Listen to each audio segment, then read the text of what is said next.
Now, Paul Castronovo gave me this tip. Right?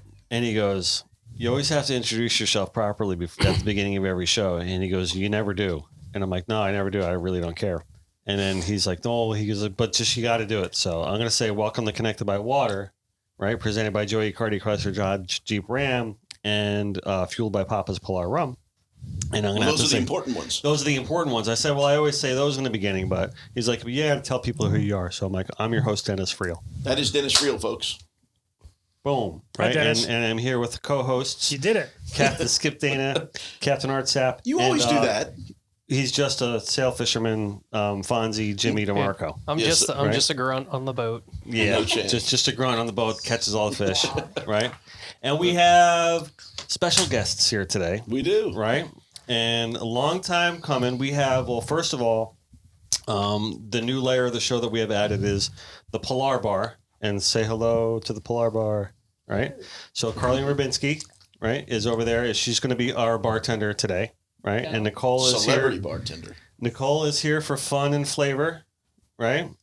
And last but certainly not least, I call him Squeegee, right? That's the nickname I have for him. It's Alan Squeegee, right? And he dared us. Was dare the proper term? I don't know really. Somehow this happened. I don't understand how we got on this. I think first, it's Skip. You remember Skip? Give us the proper pronunciation of your last name. Esquage. Esquage. Okay. Damn, that sounds classy. Yeah. Squeege. Right. Sounds French. Yes. Just say squid. So he didn't come. Squid's better. He couldn't make the grand opening because he got snowed in Colorado, right? But his parents showed up. They were here. So I took a selfie. I was here in spirit. Right. And but before we get into what we're going to do, well, we can tell people what we're going to do. So we're going to dye your mustache today. I think so. Right? And then it's going to be a mystery color. Actually, we got a new nickname for him. It might be Luscious Raspberries. Oh. That might be your new nickname. I like it. That's a skipper name tonight. So, all right. So listen, I want something happened a little bit before we started the show. You started telling me a story, and I said, up, save for the show. So tell me what happened in Eleuthera. Eleuthera. I went over there 2 weeks ago. We brought a 39 over there. We had a Pershing over there. Went out one night with the guests. Got pulled over by police for not wearing masks on the island. Handed my mask to one of the guests. Police pulled me over and said, hey, I got a $250 fine and a court date on the island. So you got to go back. Sweet. Well, the court date was the following day. So court was only open 1 day a week on the island. Got up in the morning, put jeans on, went to go to court. Somebody met me in the marina. You forgot your mask? No, I have my mask. Someone met me in the marina and said, hey, you give me $500 now. You don't got to go to court. Knew my name, knew what happened, whatever. Called the owner. Owner said, all good. Handed the guy $500. We went fishing for the day. Came back, got my papers, whole 9 yards, everything is good, stamp, sign. That night, a bunch of captain's mates, my captain, went out and partied, came back like 2:30. I slept on the boat. And I was woken up on the boat to police officers on the boat looking for me. I was like, okay. Where's Squeegee at? Yeah, so I wake up, man. I'm in my boxers, walk down the dock, they're talking, and then they asked me what time I went to court. I was like, I didn't go. I paid somebody, and they go, no, we saw you in court. You caused an obscene in court. I was like, what? I got charged with lying under the oath, obstruction of court, and something else. And you never even went? Never even went. I pulled my papers out, and I was like, I have my papers, and then they told me those were fake. They cuff you? And, oh yeah, I got cuffed, put in a cop car, my captain and two other mates. So twice you went? And then my captain and two other mates got arrested for assault with a deadly weapon. And they're all mind struck, whatever. We go to the police station. What was the weapon? A gaff. They said they attacked somebody with a gaff. Really? All day we do our statements, flying gaff? whole 9 yards. And I'm sitting in the cell, and the guy who I paid walked in. And I'm like, hey, that's the guy. And the guy looked at me and he goes, I don't know you. I was like, Walked out, took our statements, said, let us go in the morning. I went in there like probably 1:30 in the morning is when I went in. And I got out at like at 8. I got out, told the owners called U.S. Embassy, Coast Guard, whatever. Went to pull security footage from the marina. Everything was deleted. Went to pull all the records of us, because we paid the fines. I paid like $3,500 in fines for me to get out. Wow. All the papers were deleted. Everything was deleted. Sounds all gone. Sounds rackety. Yeah. Mm-hmm. And it turned out it was a whole inside job type deal, you know, but. I hate people. You got to tell you, be like, I got to be back Monday, guys. I'm supposed to get my mustache dyed in this podcast. I got to steal my court papers. I took those home with me. So I have those framed at my house now. All right. So good. It's a good story. Ladies and gentlemen, Squeegee. That's me. All right, so we are here. This is our favorite episode that we do. Right, this is our most consistent episode that we do. It is our tournament talk episode, and today is our Sailfish season wrap up. All right, and I would be remiss to not mention the fantastic season that someone at this table has had.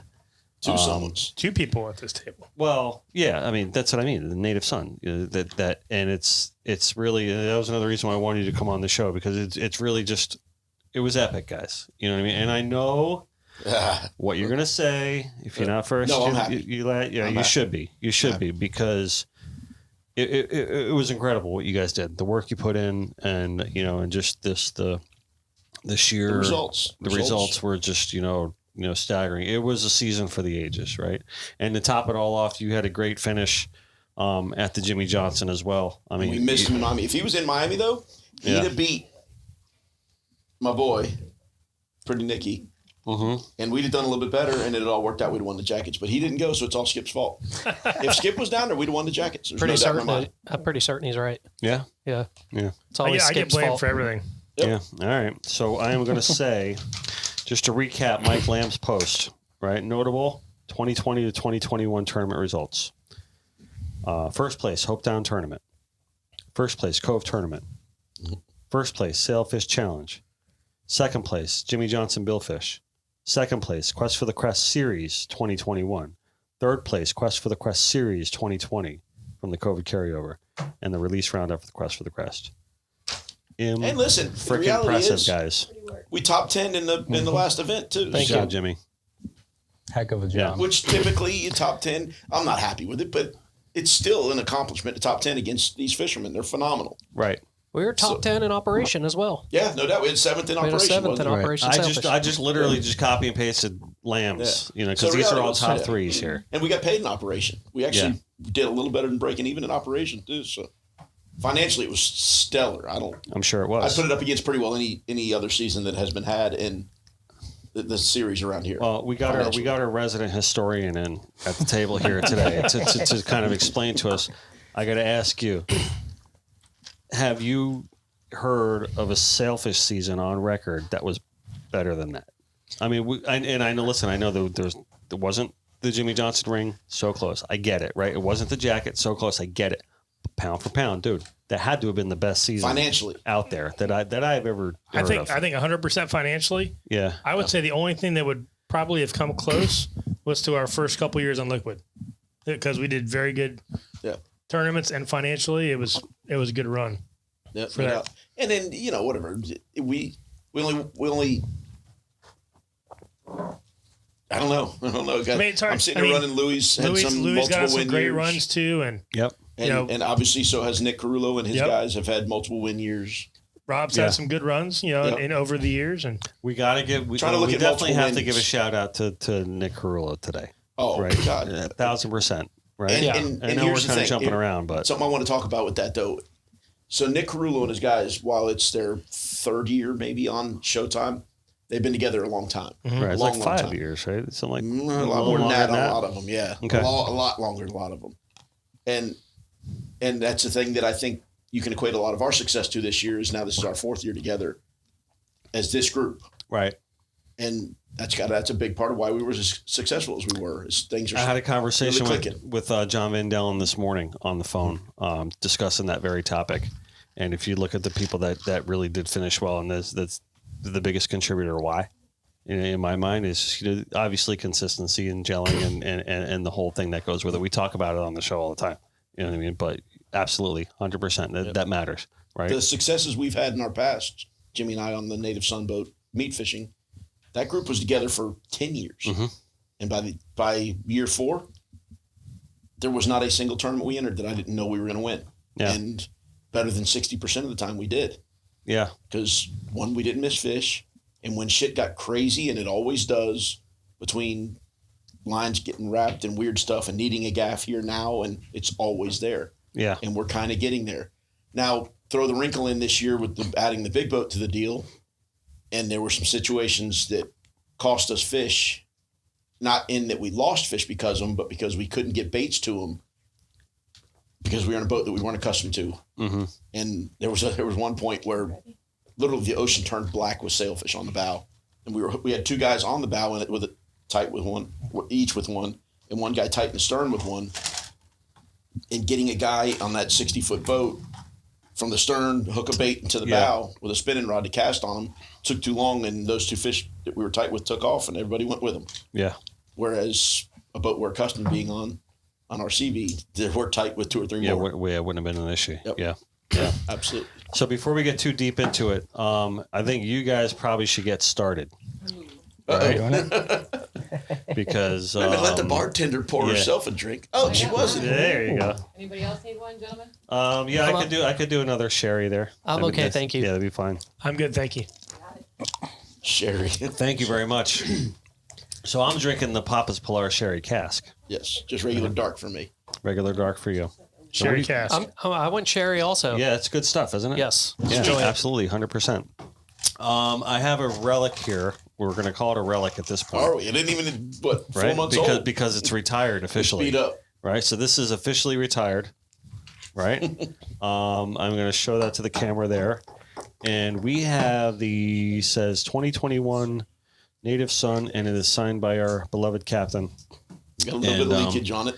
This is, if I can just tout this one a little bit, this was a story throughout the entire season, or at least half the season, when it was really you started bringing it home.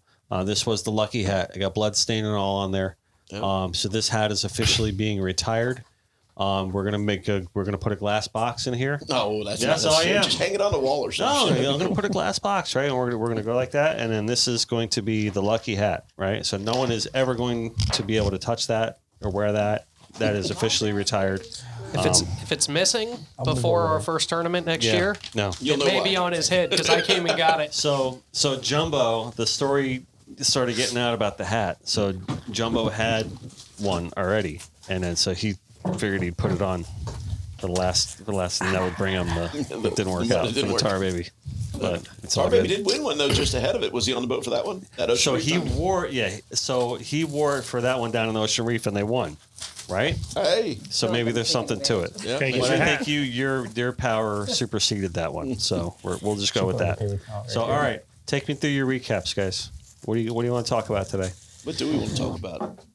Well, I mean, to circle back a little bit on Yes, please. Showtime and Please don't ever say circle back again. That one got destroyed. All right. I want to circle back on that. Either way, Circle hook back. But There you go. Circle hook it. they obviously had an incredible season. Edged us out, and there's nothing but respect there. What I love about this tournament series is the level of competition and how it makes you better to go out and try to compete against the Showtimes and the Sandmans and the Native Sons and all of these teams that when they start clicking, it can be anyone's day if they start clicking. Yep. And things start going well, and if you land in them and you get that precipitating effect that's rolling in a positive manner, I mean, I'll get a new one. it's what I love about it. You know, it forces you to go find good fishing, and you go out and you know, okay, well, I'm going to do the work. I'm going to prep, and I'm going to push and push and push to make this happen. And yeah, a little bitter coming up short and not winning a jacket, and we did have an epic season. And I'm going to focus on the positive of this season. If I could repeat this season again, sign me up. Yeah. I'll take it. Yep. I mean, it and damn, did we have a good time doing it. It was a lot of fun. I mean, yeah, and look, I enjoy all aspects of it. The bait fishing and all of that. I mean, yeah, it's a grind, and you get home and you're you're wore out, you know. Well, I left the dock at 2:30. I'm goggle eye fishing. The sun came up. Now I'm herring fishing, and you know, we got to go on a little bit of a boat ride to go find them. They got it a little easier. They come and go, tie them up right there where they live. But I'm okay with that. Yeah. But kudos to everyone on that boat, and you know, just hell, everyone who fished the series and goes out and works hard at it and thoroughly enjoys it. Like, just push, and success comes. You got to do the work. I think that's really well said, because that really is what it comes down to. And the camaraderie. I mean, listen, you don't do it because you don't love it, right? And you don't do it because it's not fun, right? You're definitely having a good time doing it along the way, but there's definitely a work aspect to the whole endeavor, Yes. right? Your beloved Nick Fury, we'll call him, right? Is that what we're calling him now? Mike Lamb. I'm going to call him your Nick Fury, right, of the Avengers here.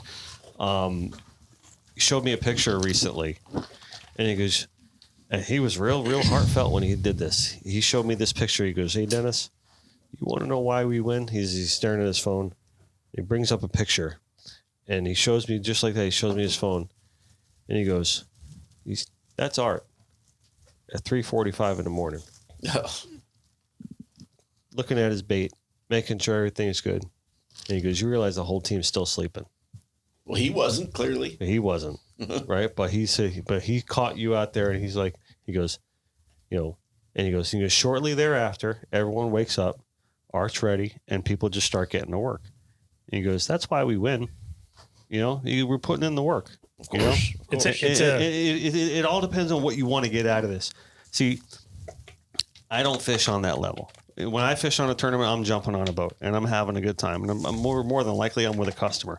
You know what I mean? That I just go on, and then that's how you know what I mean? But you guys are on a different level. You guys are in a different mindset when it comes to that day. You know what I mean? So you got to take out of it what you want to get out of it, right? But if you're in it to win it, that's what you got to do. Right? Put in the effort. I think everybody that does this is borderline OCD, crazy. Yeah. And you love it to the point where you're obsessed about it. Mm-hmm. It's two levels of OCD in the deal, though, because outside of this stuff, OCD guys aren't. Well, Something wrong? Yeah, just bring it in closer. All right. OCD guys aren't as physically unfit as me, and they probably cut their hair a little more often. Well, look at Alan. I mean, look how in shape he is. That's what I'm saying. That's right? the vast majority of OCD guys. He's moving fast in the cockpit, back and forth. You know what I mean? Yeah. I'll put my speed against One of his. the young rising stars in the Sailfish scene, right? So When I was in the pit, when I was in the pit, it was still my boat, and whatever. I'm a little busted up, but I'll go up against anybody. Absolutely. In the pit right now. I'll put his speed. I'll put Jimmy's speed. It ain't physical fitness that gets you fast in the boating game. it's knowing where to be and when to be. efficiency. slow is fast, and fast is slow. Well, I mean, No, so here, smooth is fast. smooth is fast. So, Has like smooth is fast. Yeah. all right, when we're tournament fishing, I fish a spinning rod. When we charter fish, I'm down there running 2 kites, and then whatever else he comes up with that he's like, "Hey, put a spinning rod up, put a spinner off the bow, and fish it deep. Hey, why don't you sneak in a rubber core?" Right? Now we get a bite, and he knows no other way but to, "It's him, I'm going to get him." I'm like, "Cap, slow down. Just pump the brakes a little bit. Let this thing unfold." I mean, You look like you're enjoying that a little too much, but Squeegee. it's just I feel like $1 million. it's boy. smooth as fast, and Burning his eyeballs I out. put that. I go in and out and in and out and in Yeah, and yeah. out with the Your kites. fault, Skip. When we're tournament fishing, I don't do it at all. I fish the spinning rod. The only time I assist with the kite is in the derby, and that's if they want assistance. Other than that, I'm just okay. Give me the rod. I'll re-rig it and whatever, and you know. Well, I heard that he's the only one all day long that doesn't stop fishing at all. No, never Right. puts it down. There- No, never takes a break. Except You. this time, he took a didn't break? want to go to the bow when it got rough. Which But I will say, in our fleet and our series, there is no better flatline person than Jimmy. Yeah. I've heard that before from other people 1000%. too. oh, Yeah. That's because I don't fish anymore. Challenge accepted. I got to give a shout out to Priceless and Bernie Yes. Perez and those Ooh, they guys. crushed Great it, man. tournament. Yep. Right. They Great way to had a finish the great season season, with too. 25 sailfish is a great way to finish the season. We had 26 billfish, we'll call it, and that was overall caught for the Jimmy Johnson. Yep. So the season ended with really good numbers. And it's doing nothing but getting better right now. Yeah, it's gonna keep going. It's almost like we can have another final sale here in a couple of weeks. It's only going to kind of increase. We were talking about the later bite, later bite, right? And I always like seeing the season finish high like that rather than just dwindle down, which it has in the past done that before. But it's like making a birdie on 18. You're ready to get back and do it again. Yeah, you want to play the next day. Right. Yeah, that's good. It gets everybody interested for next year. I really thought Spieth was going to make a move, but I will say this: we spend a lot of time in Miami bait fishing. Mark and myself. There has not been one day this year that I haven't seen the guys on Priceless, whether they're on their Contender or they're out there in the Viking, chasing herring and sardines when we are doing it. Yeah. Every day I've been down there. They have been out and they have been working hard at it and thought hard work. Yeah. It makes a difference. Those guys were down at Ocean Reef, huh? Yep. So that's something I wanted to talk about a little bit. And the decision making thing is probably 40% of the success. I mean, and maybe more, maybe less. I don't know. It feels like a lot more.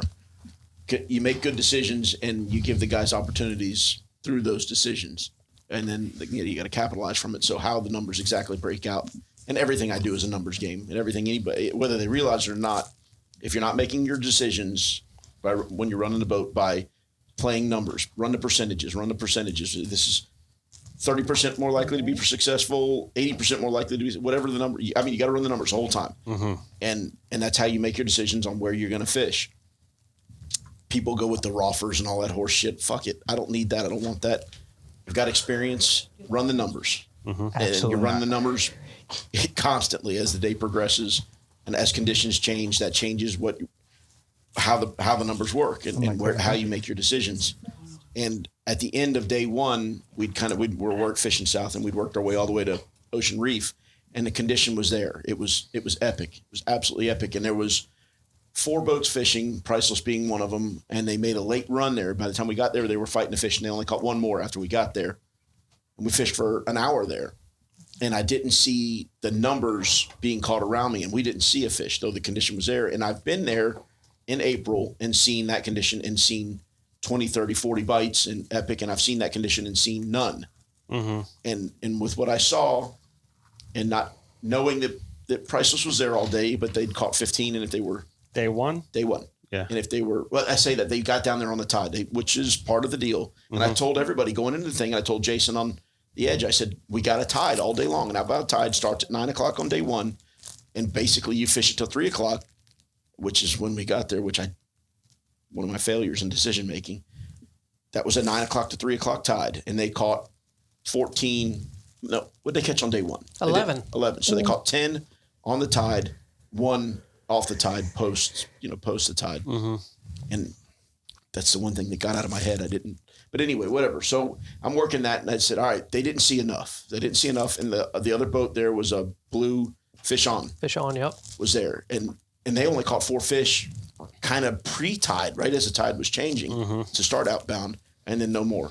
So I said, okay, well, there's too damn many of them to the north. I can't go there on day 2, and that was mistake number 1. So we start off out front because there were a lot of fish seen out front. There were fish seen around the bubble there, the Cuban hole they call it. It's outfall there, just south of Government Cut, and there were a lot of fish seen late in the day around the county wrecks, and quite a few seen around the sea buoy early. So I knew I wanted to be close. I felt like I wanted to be close, but when we got out there, the condition wasn't anything like as good. Water condition, current was there. We had a better wind on day 2, but the water wasn't there. But I felt like, and again, my speed was playing with me a little bit mentally, but I still felt like even though the water wasn't there, it was the right call. And if John Louis makes that decision too, you kind of think it affirms your thought process a little bit, because still, in my opinion, the best that's ever done it. Not taking too much away from Pretty Nicky, because the dude is outstanding. But so he's got the same thought process, and I've got an immense amount of respect for Jason and Ben, and in time, they're going to be thought of on those levels as well, and they're there. So again, more affirmation than I'm making a good decision. Well, Alan, you can chime in on that. Yeah, that's where I fished. Yep. So he eyes how are you watering. doing over there, by the way? I'm doing good. Not to I'm bust your hanging in zone there. art, but that's a perfect segue over into because you were on Lunatico with Yeah, Ben, right? and we were by ourselves for a day and a half. And I mean, the first day, where'd we go? We went 5 for 9, raised like 17. Yeah. And then the second day, we started off hot again. You know, like a fish an hour, but saw more fish. I think we saw like 15 fish by 12 o'clock. And then hooked a triple and then hooked a quad. And that's when I think, that was what, you guys came probably around like 11? We left there at 11. Left there at 11. You, John. That's day 2 you're talking about. Yeah, day 2. Where'd John go, Ocean Reef? No, he stayed. He stayed He there the whole stayed, time. I think he picked away too. Yeah. But just, he had, you know, I wouldn't say courage, I don't know the word for it, just to stay there, you know, because he saw what he liked. I think the proper term you said to me earlier was balls. Yeah, he had the balls to stay. That's what you mentioned to me earlier. You know? Yeah. All just right. because we had that ocean to ourselves. Yeah. So, you know? sometimes the hardest decision is not to make a Not to decision. move. Yeah. Yeah. It's a mind fuck, literally. Yeah. Yeah. Like, all these guys absolutely. got 8 bites down here. They've got. Because There was fish being caught at Phillsboro. And It when could did be I call you? strange. You know he what's good? called me at like 8:30, 9 o'clock in the morning. Yeah, I called one's you picking up. after we saw Arto. We It saw could be you go down strange there. sometimes. It's crazy. It could be strange. My It could be strange. decision making process is based on what bait I'm going to put out that's going to get eaten. Make it happen. I just Well, you do your job, right? You focus on your lane. So this is what I do. Like you in your swim lane. my job is prep, and then on the day that we're going to go tournament fish, I don't get in Cap's kitchen. Let him do the cooking. Yeah. Just bring me there, and I'm going to catch him. That's it. And you know, I pride myself on good numbers and being consistent and, you know, steadily pecking away at them and catching them. And I will say that this year in the Jimmy Johnson, I had one that managed to hornswoggle me, but other than that, There was a great video of you with the in the Jimmy Johnson. That one ate- with the, that that one was ate- a great. that one ate whoever right took that under the video. That boat. was a great. Was that Steve-O that took Well, that? no, it was that was a great Calabrese. shot. Calabrese Was shot. it? That was a great angle and a great shot of the whole on thing GoPro. like that. We got to definitely edit that one in, but John. that fish, right? And this was priceless because you had to be there to see it, right? You know, he goes Elmer Fudd on us, and he's up top and goes, "Jimmy, a fish just came out from under the boat and grabbed your bait." Like he whispers it. He's right. And Let then- him look. He's right. then you get He's in Jim- my kitchen. He's right there. You get Jim Steele, and I look down. I'm like, "Yeah, I'm bid." I see him. He goes, "He's got you in." And Steele goes, "Hey, Cap, he's underwater. I don't think he can hear you." He looks like it just comes out, and I'm like, "Jesus Christ, here we go." Right. So when that fish is right under the boat, and you haven't gotten tight yet, it's one of those scenarios where is this thing gonna go as soon as I start going on him, you know? And I was feeding to it a little bit, and then I'm like, all right, I'm gonna go. My bait's gone. I could see him. He's eating it, and I knew, okay, I got to get around the stern, and I start getting tight, and I'm coming back and telling the guys, okay, and he came up and went aggro. I thought he was coming in the boat when he started coming back at us. Yeah. I mean, There was a half a second was decision. pretty I said, close. if I back under him while he's jumping right now, he's in the boat. We caught him. It counts. Yeah. yeah, I literally it was But- that close. I but thought I could do it. we've got Just a grab couple. the bill, throw him in. Fuck No. no, he was jumping, baby. He I could was have backed jumping. under him. He was jumping like he was in. I mean, looking at it this way, it was no less than 18 inches between the motors, Bill. Yeah. I mean, he was right there. The GoPro doesn't give you the justice of how close Right, it yeah, How actually got- was. close it got was. that I mean, dome he kind of was fisheye look, yeah. between the motors with his bill, Yep. like And no there's less- Bo in the line though, because he had been feeding for a second when he came up jumping. yeah. Yeah. And then it went wild. I went around, I went left, I went right, and then I'm back to the left, and I was like, okay, I settled in. The fish got away from the boat. Was he a little one? Hell no. No, No, It was a big one. full It was a grown. big one. He was Yeah, grown. He was full wild. grown doing Yeah. that. I was Those about, little ones get spritey, man. I was probably 200 yards inside of you guys when you hooked it. So when you're fishing, it was really, really calm too, and you see everything. So I look over there, I see the fish jumping. I'm like, oh, steel's tight, because it was right in that Yep. starboard Yeah. corner.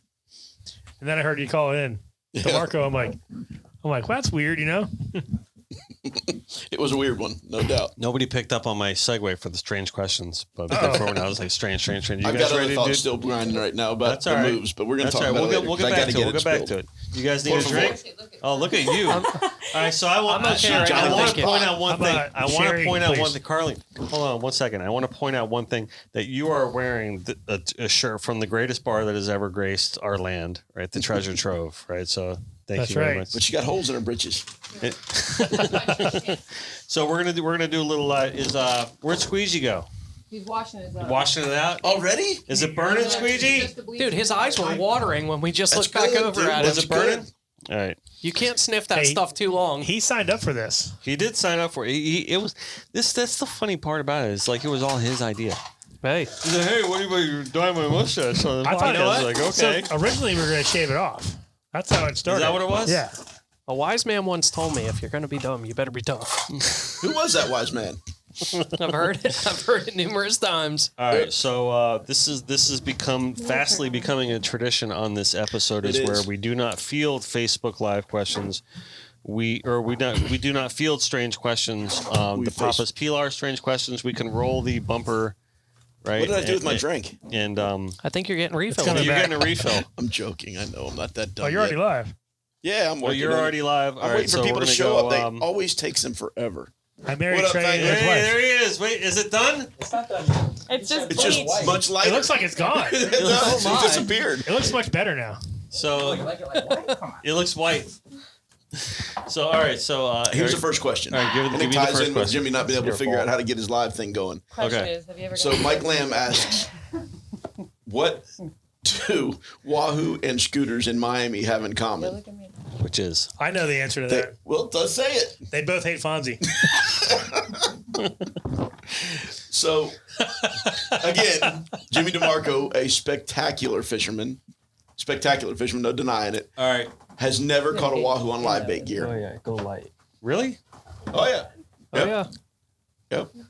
Some opportunities in charter fishing. He's handed the rod off 1,000 times. Oh, yeah. Till I people hand catch off the him. rod and I gaff 70-pounders like it's going out of style. Yeah. But As far as from the angler perspective, I mean, and listen, odds are getting lower and lower because I go fishing with my kid and we get bit. it's his fish. It's grab the rod. Yeah. Go. Yeah. I don't grab a rod unless he's already tight. Yeah. So I'm really gonna get my balls busted by this group when James catches one this summer. oh, yeah, Jess, absolutely. And he's Look got to a, it. Yep. Look at that pretty fishy up there. I do have a question. All right, from Daryl Clark. Okay. All right, and Karlene, you need to listen to this one. Yes, sir. Oh, I got to see. swipe to reveal comments. How do you do that? Why is the hot chick in the back putting gloves on? What kind of deal are you doing there? So, Daryl, to answer your question, Alan is getting his mustache dyed today, right? Oh, look at that. There's some color involved. And Karlene has volunteered to be our bartender and mustache dyer Oh, this poor boy. today. Is that the proper term, mustache dyer? Okay, sure. And Nicole is enjoying the moment back there. go ahead and paint hanging the out. tip of his nose red too. Yeah. Oh, she did it! Yes! Oh my god. Oh, That's awesome. Oh, I did get it's not a strange question, but so Chris Sanchez asked how many bites we got when we made the power move to Hillsborough on Saturday. What? So we had 11 bites, saw 15 fish in total Dude, I'm trying not to get. on that move. That was in how many hours? 4 hours? 3.5. Oof. Yep, 3.5 hours. But All right. it was So- good fishing up there for sure. I think Daryl's going to win today with the lone quote question. Wait a minute, I thought Mike Lamb's question was phenomenal. Mike Lamb's question is great. I don't know if he's allowed to win, being that he's been a. I mean, he can win. Can he? Yeah. And he's eligible to win. It's not a strange question about the power move by any means, but we're going to talk about that more later anyway in the podcast for sure. All right. So just as a reminder to everybody, we are looking for your strange questions.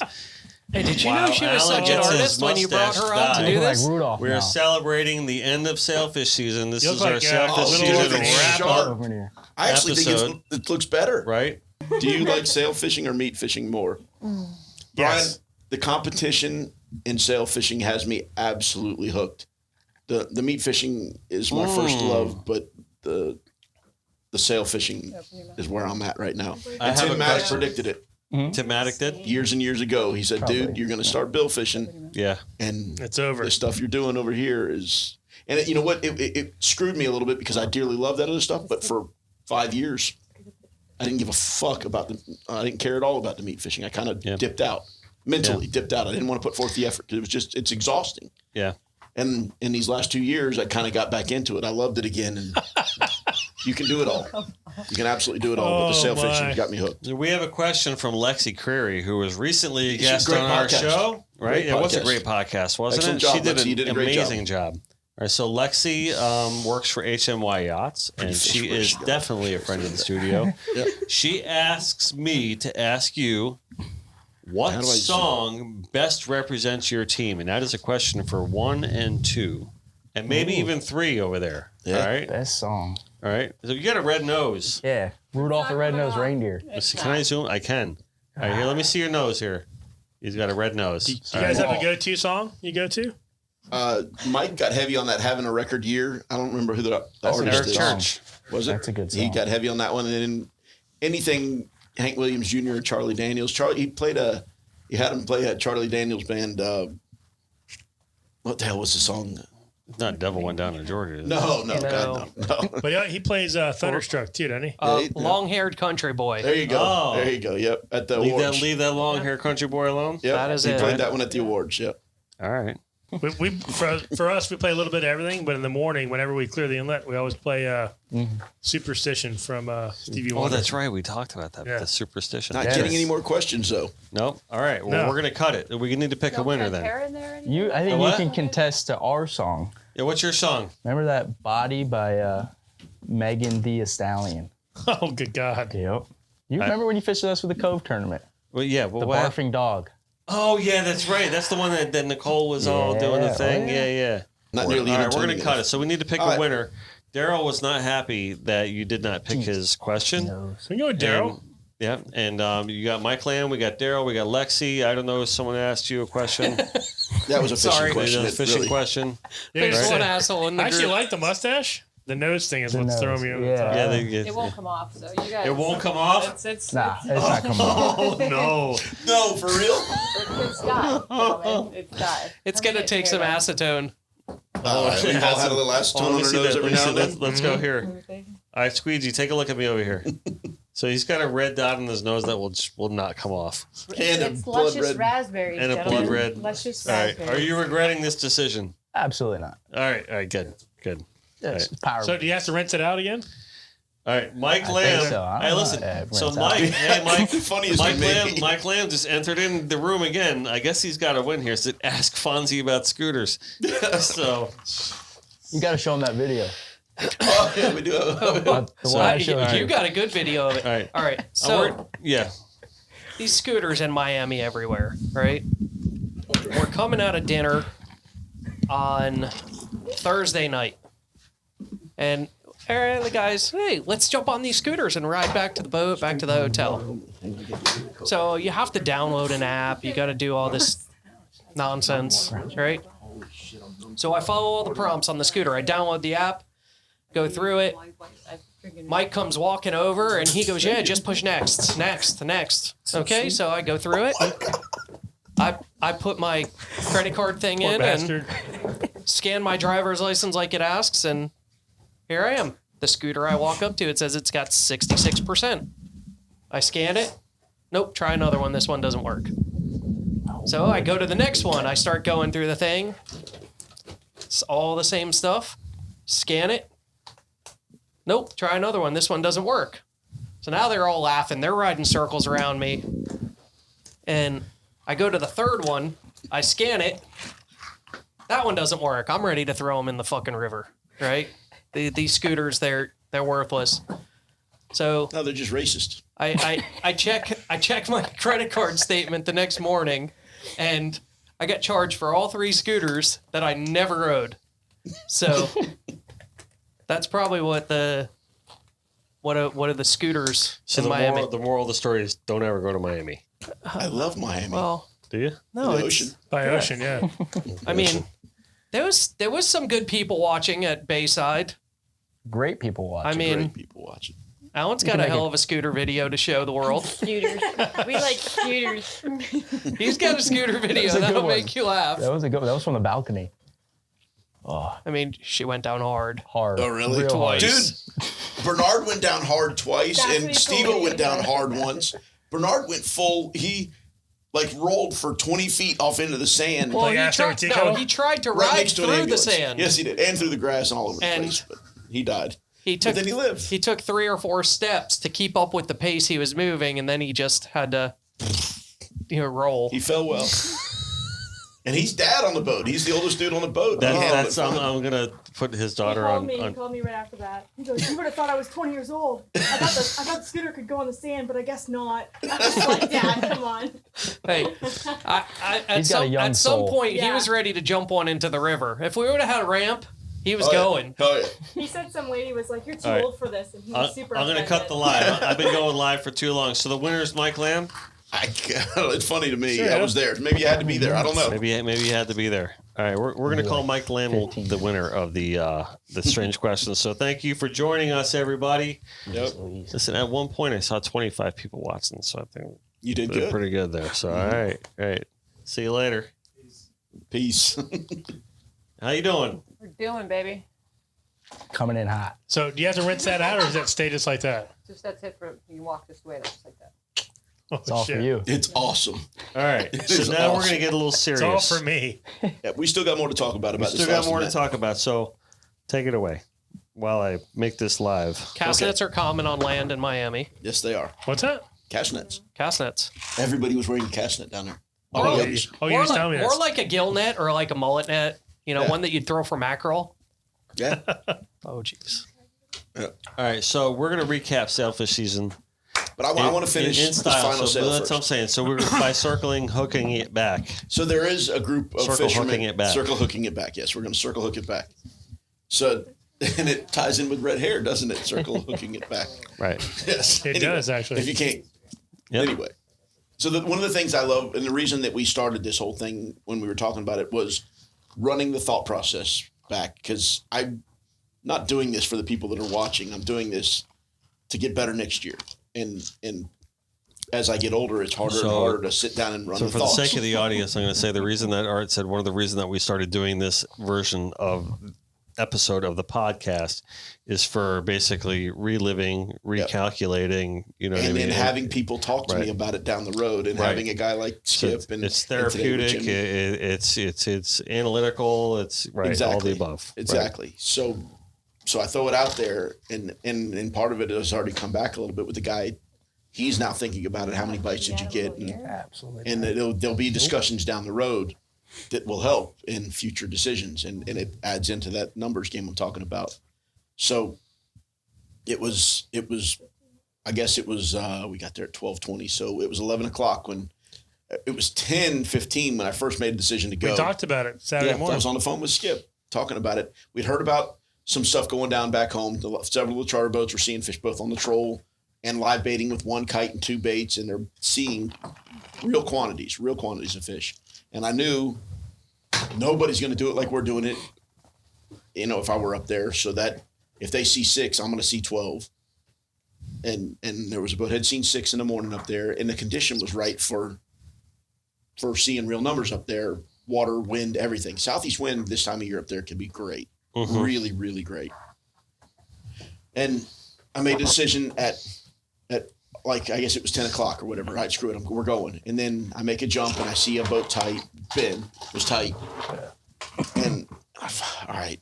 And the water wasn't right. And clearly there were a lot of fish there, but I knew we needed a number. I knew we needed to do a bunch. And I put them up for a minute. And I said, I can't get confident in this water. Maybe it would work. I know they're here, but I can't get confident in this water. So now it's 11 o'clock and we're going. And we're not fast in the boat we were in on this one. It was, it's a phenomenal fishing boat, but it's not a speedster. So I'm looking at it and it's 12:20 when we get where we want to get. But I get up there and Rabbi Dania's outfall there, and it looked good. The water wasn't great, but it was a nice edge. It looked good, and I thought about it. And no, I can't confirm the numbers we need here. We got to go. So we run on and get just north of Port Everglades, about 3 miles, and the water starts to get right, starts to clean up. And then I see a Lauderdale charter boat on the 7.5, which is 2.5 miles north of Port Everglades, and they're tight. And it jumps, and I see them come off. I see the bait go flying, and it jumped one off. And they were in $1.50. I said, okay, that helps. But I wish I hadn't have seen it because it stopped me a little short. I stopped right off the steeple on the 10. And I really wanted to start on the 12. I kept telling myself, you got to get to the 12. You got to get to the 12. Stopped on the 10 because that dude was tight, and we stopped, and the flyer started pushing around and everything. We drift to the 12 where I kept telling myself I wanted to get to. We hook a double.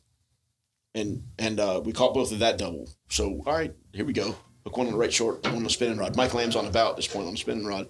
And Mike starts reeling as I'm kind of organizing to get in front of Jim Steele's fish. Stop. Leave that thing there. There's more here. And I hear him up there. And he's sitting down. It's rough. It's like bad rough. And he's sitting down up there. And you hear him. He's bit now. All right, cool.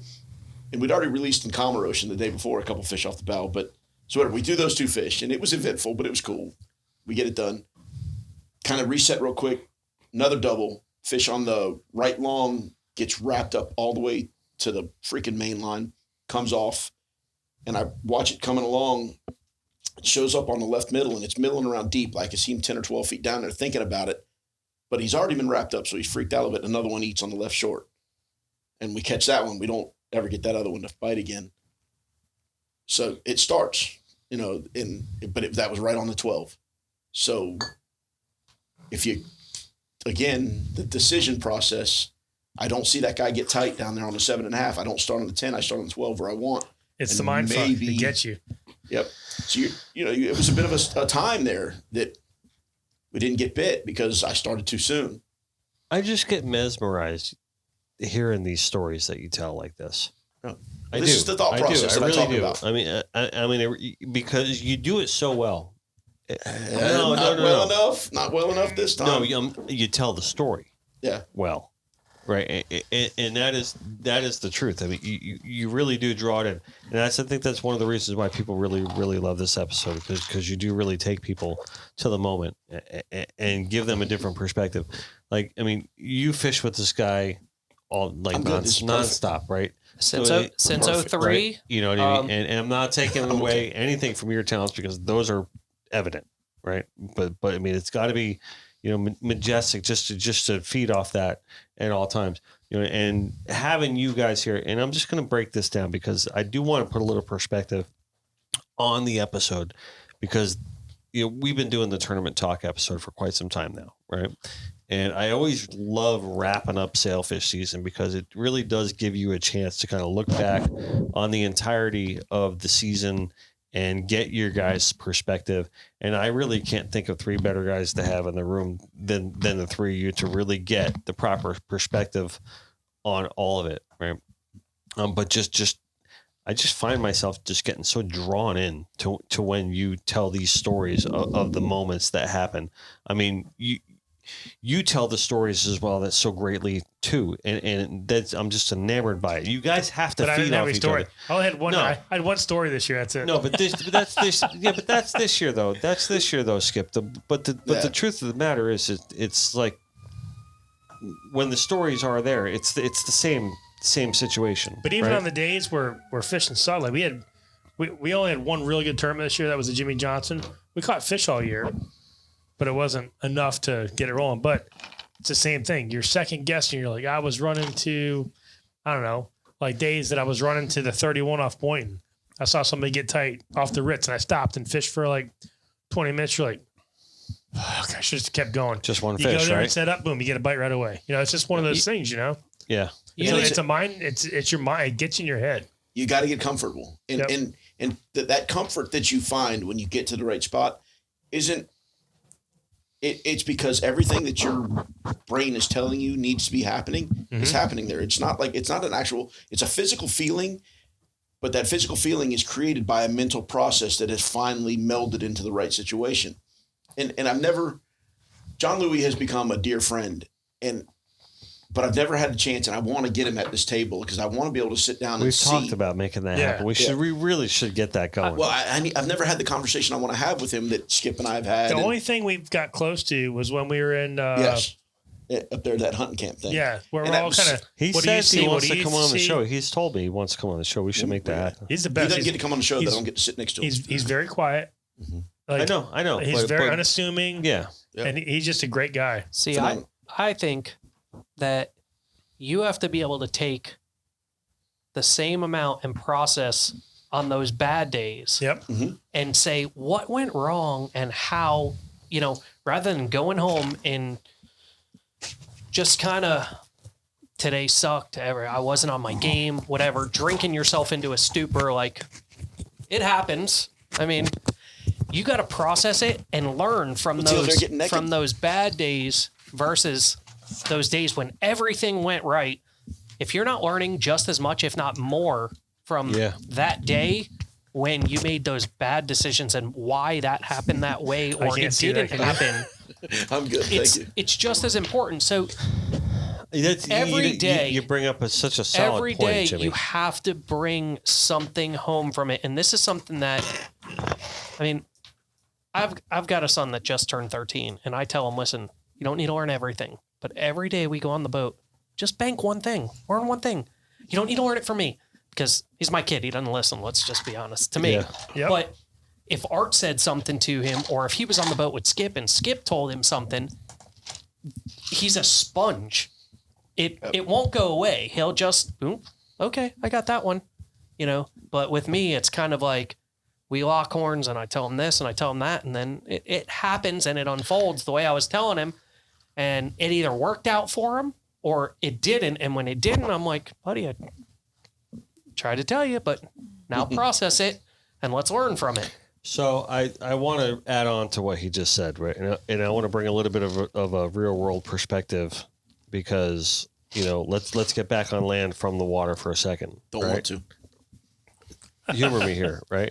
And this is going to benefit Nicole just as much as anybody else watching the show or anything like that, right? So because she can understand exactly what I'm about to say. The last 3 weeks or so here have not been ideal, right? Mm-hmm. Right. And we had choices to make as to what direction we take, how we handle it, certain things that we needed to accept, certain things that, we could have sulked about, certain things that we said, you know what? That's business. We're going to do it, right? We're just going to, you know what I mean? So we had choices to make, right? And we did, right? And we both basically chose to grab the bull by the horns choices, right? What other way is there? You gonna quit? You gonna give up? That's the thing, right? So but you really gotta, saying it is a lot easier than doing it, right? Oh yeah. And we're kind of like on the downslope now. We're in a better place, right? We got your back. I don't know what's going on. I know, but the that's community what I'm got saying. your back. I'm being vague, and you know what I mean, and I get that, but like it hasn't been the best few weeks at the studio, right? But we're getting through it, and all is good at this point, right? I have Nicole to thank greatly for that.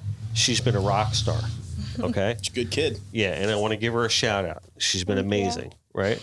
But to the point you were talking about, like it all, like it's easy riding high and looking at the positive and saying I'm awesome. These are all the things that we did right. Very. Right? The hardest thing to do is looking back on all the things that went wrong and looking back at all the negative and saying, what did you learn from it? Number one. Adjust. Right? And are you going to look at that storm as a storm that came in and fucked up your world?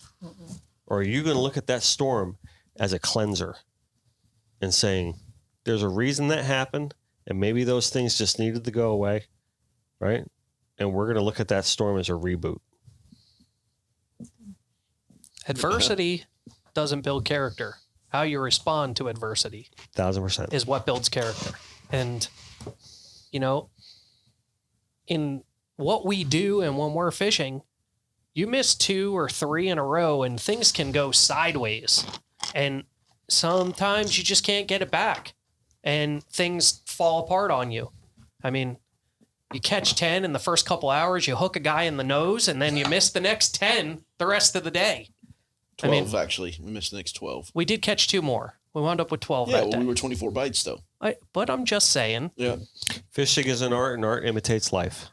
But it's just one of those things where, you know, it's a precipitation effect. And Take a moment. Sometimes you got to just take a moment, and it's behind you. It's water under the bridge. Yep. And what I try to do is I focus on the next one, not what just happened, you know? And by the way, he's talking about Victor Jensen, a Dear friend. phenomenal soul who has been gone a couple of years now. Mm-hmm. But my boy took a hook to the nose. And it's a story that will live on forever. As long as I live. Yeah. It was such an epic situation and the best sailfish bite we might have ever been in a tournament. I got the finger pointed at me. It wasn't my fault. What a great situation. Yeah, what a great guy. I um, miss him every day. Well, since you brought him up, let's just say pay our respects to Victor Jensen and, you know, and shout out to him. Damn, I miss Good that guy. dude. Right? Phenomenal. So, I mean, dude, I'm actually very glad that his name got brought up on the podcast. At Love least that guy. finally, you know, that's good that it did. So all right, so We perspective still on haven't left Miami yet with the story. No, yeah, All the well, way. I'm saying we're trying to find that, but I liked where Jimmy took that. You know, that was really important, and I'm glad we got to tie in what the studio's gone through the past couple of weeks. I can catch you all up later, but Please you know do. what I mean? It's fine. We're good. Listen, at the end of the day, I paint fish. Okay, how bad could it be? I'm not do it very I'm well. not curing diseases, and we're not losing lives here, right? But you know, we did have a negative turn happen, and some unfortunate things went on, and but we're in a good spot now. But anyway, don't want to my dwell mind on that. racing. So, Art, bring Shall we in. finish it? Wrap it up. I guess we did. We actually have left Miami, and we're now drifted to the 12 from the 10. So we had 2 miles of wasted ground, which was odd that we did because of the amount of life we were seeing, and I was hitting some good bottom and not getting bites. But here's the thing. The whole run up there, you're talking about an hour and 20 minutes making that run. I'm losing my crew every second of the way. I know it. I know they're questioning the decision, whether they were or Is not. that true? I wasn't questioning the decision, but I was sitting next to Mikey Gullah, and Mikey got a text that his partner at the firehouse Partner? well, no, not like a firehouse fireman. partner. No, Yeah, fireman. another Max fireman. Sales taking a No. bit. This is an Well, extraordinarily attractive young woman. Her dad is a charter cap that fishes out of Hillsboro, and he was one of the guys that was up fishing, and And so what he they got don't a know is text. the confirmation that I got from other boats. Yeah, Yes. but Art was in touch with other people. But so Mike goes, "Hey, Art," he goes, "You know, he just released his 6th, and we know he's out there. He's charter fishing. He's Charter guy. He's not fishing like in a tournament style at the level we He's do. fishing one kite Right. with And two I'm baits. not taking anything from what he's out there doing because, you know, look, I don't care. You release 6 by 10 in the morning, you're doing something right. Or you're in the right spot. So Mikey, Yep. as we're running, and at one point we get to Hills or Port Everglades, and I'm like, this water looks like shit. It better fucking clean up. Like, I mean, you know, we're running along, and we get to about, I guess, due east of Sunrise Boulevard, and I go, Mikey, it's looking a little better here. Mikey was ready to start pulling his laces out of his shoes and tying them together. I mean, he's like, if this doesn't work out, bro, what did I do? You know?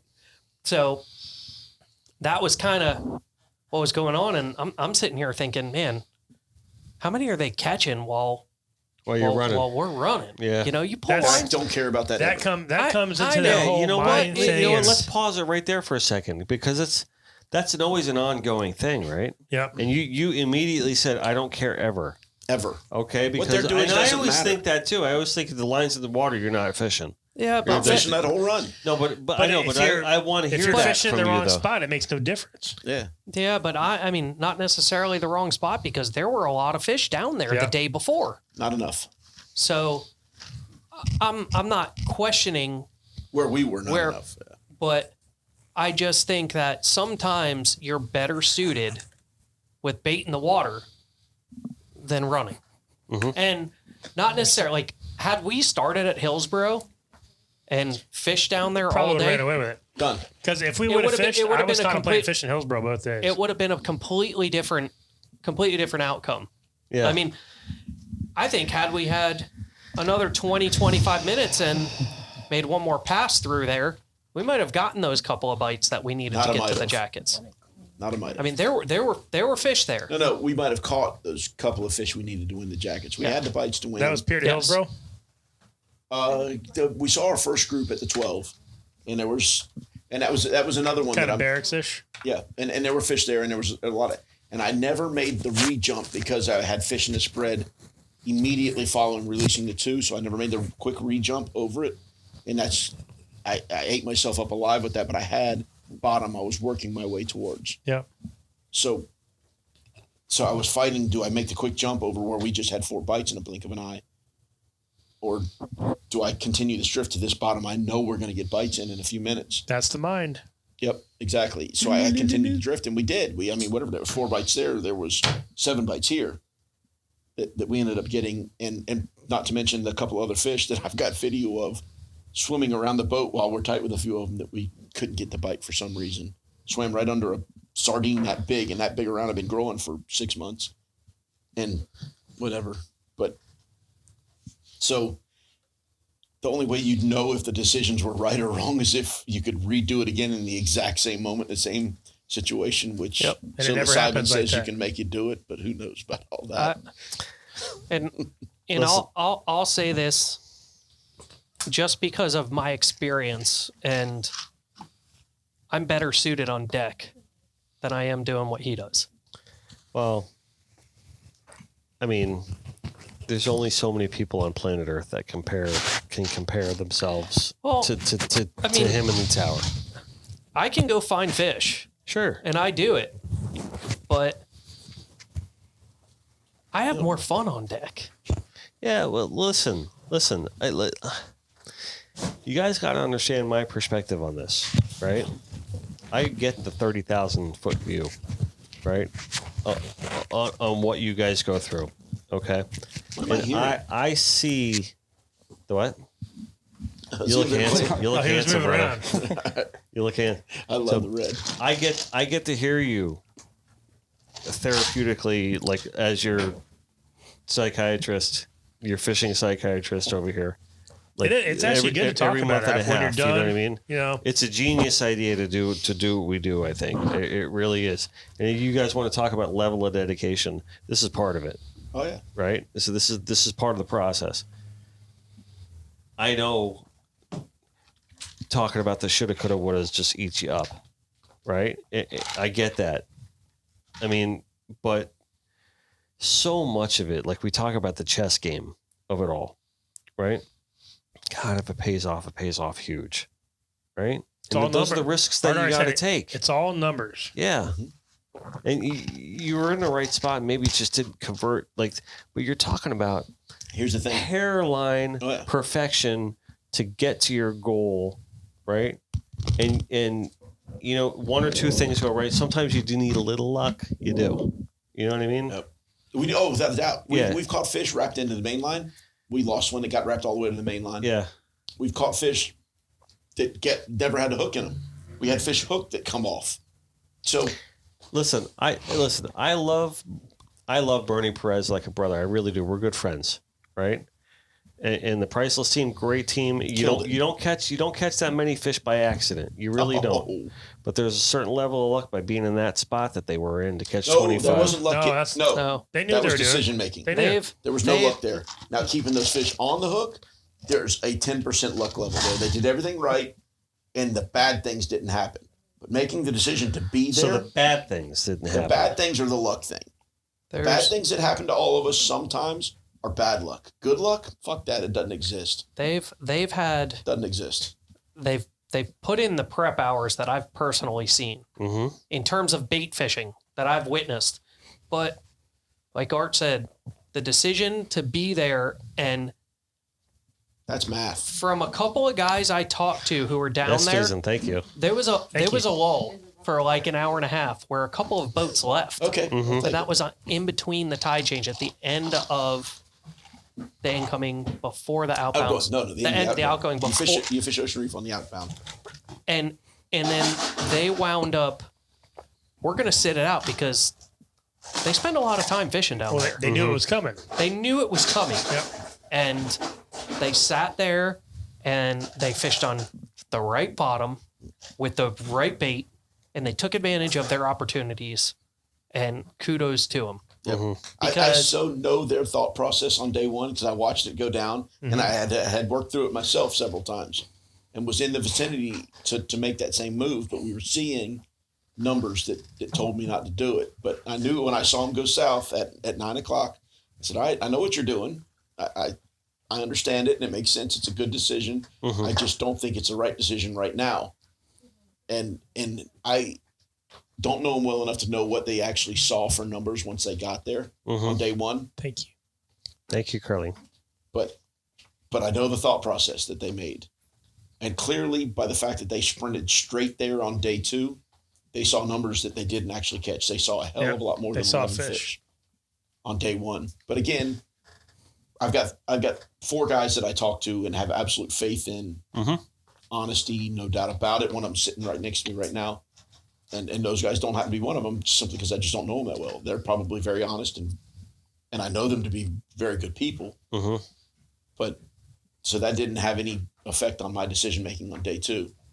And 3 of the 4 guys that I do have absolute faith in were within a mile and a half of me one way or the other on day 2 in the morning. So, and that's without any great length of discussion outside of a few minutes before lines in. We already knew on our own accord, this is where we think we need to start. And whatever, things worked out the way they did. Well, but you guys had bites right away, right? Cut a couple real quick. Cut a couple real quick. But Louis was stomping me. Yeah. At that point. So he was doing something. Right. And he and I don't fish. Somebody poked the bear. So he and I don't fish in the least bit the same. When he's good, I'm not good. Louis got it going. And then it seemed like at one point he got pulled offshore by one, and Seraphin slipped into that deck. Never got it. Fuck no. He sat straight down on it. Well, he came up in there and he started getting bit, and then you saw John make a move, then Seraphin made a move, and it was kind of like, I felt like we were out of it at that point. Like we were getting left out somehow. It was kind of like boxed out or no, well, left out. They were up there pecking away at them, and I'm like, dude, they're supposed to keep coming. Keep them coming. They were at the Counter X? No, we were north. We were north. We were at the Seabury then. And then you got Jason who couldn't buy a bite, who's doing it right in there. And y'all were just north of all that stuff, getting bit up a little bit. So, and the way the bait was moving, and we missed one. I missed one. And again, lack of experience. Go ahead. What's up? No. Say, grab the short chair. Come sit at the table. Please do. Grab the short chair behind Nicole. Is it you talking about the clear chair, the shower chair? No, the white one. He's got the clear one. Oh, there it is. So what was the story with the clear chair when you got it a few? So the clear chair was a joke that I played on Paul Castronovo because he had put on social media that his wife had knee surgery, so he thought he was doing a good gesture. And you say here, and he thought he was doing a good gesture by I keep burping. Putting a clear. Don't worry about gross. But by putting a clear the what? Put them on the corner there. All right, by putting a Next to you, buddy. Hey, buddy. Oh, Jimmy, you're gonna wreck the place. I'm a That's mess. so red. You can't dude. bring me anywhere. So red, blood red. It's beautiful. What's your nose? You did a phenomenal I kind of got job. away. Yeah, I got scrubbed off a little bit. Yeah. It's just in time. That is You look like a Wendy's. That is. Can you make me a double with cheese? I want to go walk over there after this. What the hell was I just saying? Oh God, I'm drunk. His wife had knee surgery, so he puts this clear chair in the shower as a gesture of, I'm trying to be nice to her.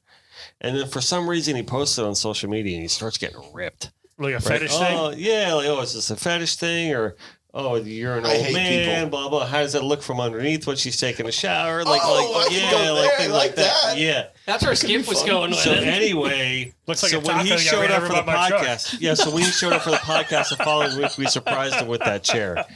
And it's the exact same chair that he had in the shed. The exact same chair. Guess who gave me the chair? Randy Strauss. No. Who? Rhett Clark. Oh no! No my shit. God. Red Clark says, I got that chair. I'll bring it to you. I'm like, you're kidding me. Oh my I'm God. he brings afraid to of the what's studio. been in that All right, He chair. gets in here and he spends like $500. One of Holy these shit. times, we need to get Rhett on here. Rhett I is- asked him to come on the he show. is He's the like, oh, you funniest- don't want me on there. I goes, he that's is the exactly funniest why I want person you. you've He is. ever- He is. Him and Jim Steele are like Dude, neck and neck. It's that level of intelligence that I'll Yeah. never Oh my God, dude. achieve. Yeah. So funny. Yeah. So, Alan, Yes, sir. hi, buddy. How's it going? You're looking pretty shiny Oh, there. I feel shiny. Yeah? Yeah. So, how you feeling? Did that burn when it was The happening? bleach burned. I was crying a little bit. Yeah, Those I hairs noticed burnt that you off. looked a little painful there. Yeah, it was How a you little feeling now? painful. You good? I feel like $1 million. You're back in the now. game. Yeah, you look like Always $1 million back in the bucks. game. it kind of looks like you put some red soul glow in that You thing. kind That's kind of what it feels like. Like my cup. It looks good. Dude. It looks really good. Mr. Randy Watson. You did a phenomenal job. Oh, you did a great job. Amazing. Great job. Amazing. I just can't wait for my pop's reaction on that one. What happened? My pop's reaction. Your you know? pop's reaction. My dad's reaction. Oh yeah. Oh, Oh yeah, we'll find out. yeah? You know, Yeah? What's he going to say?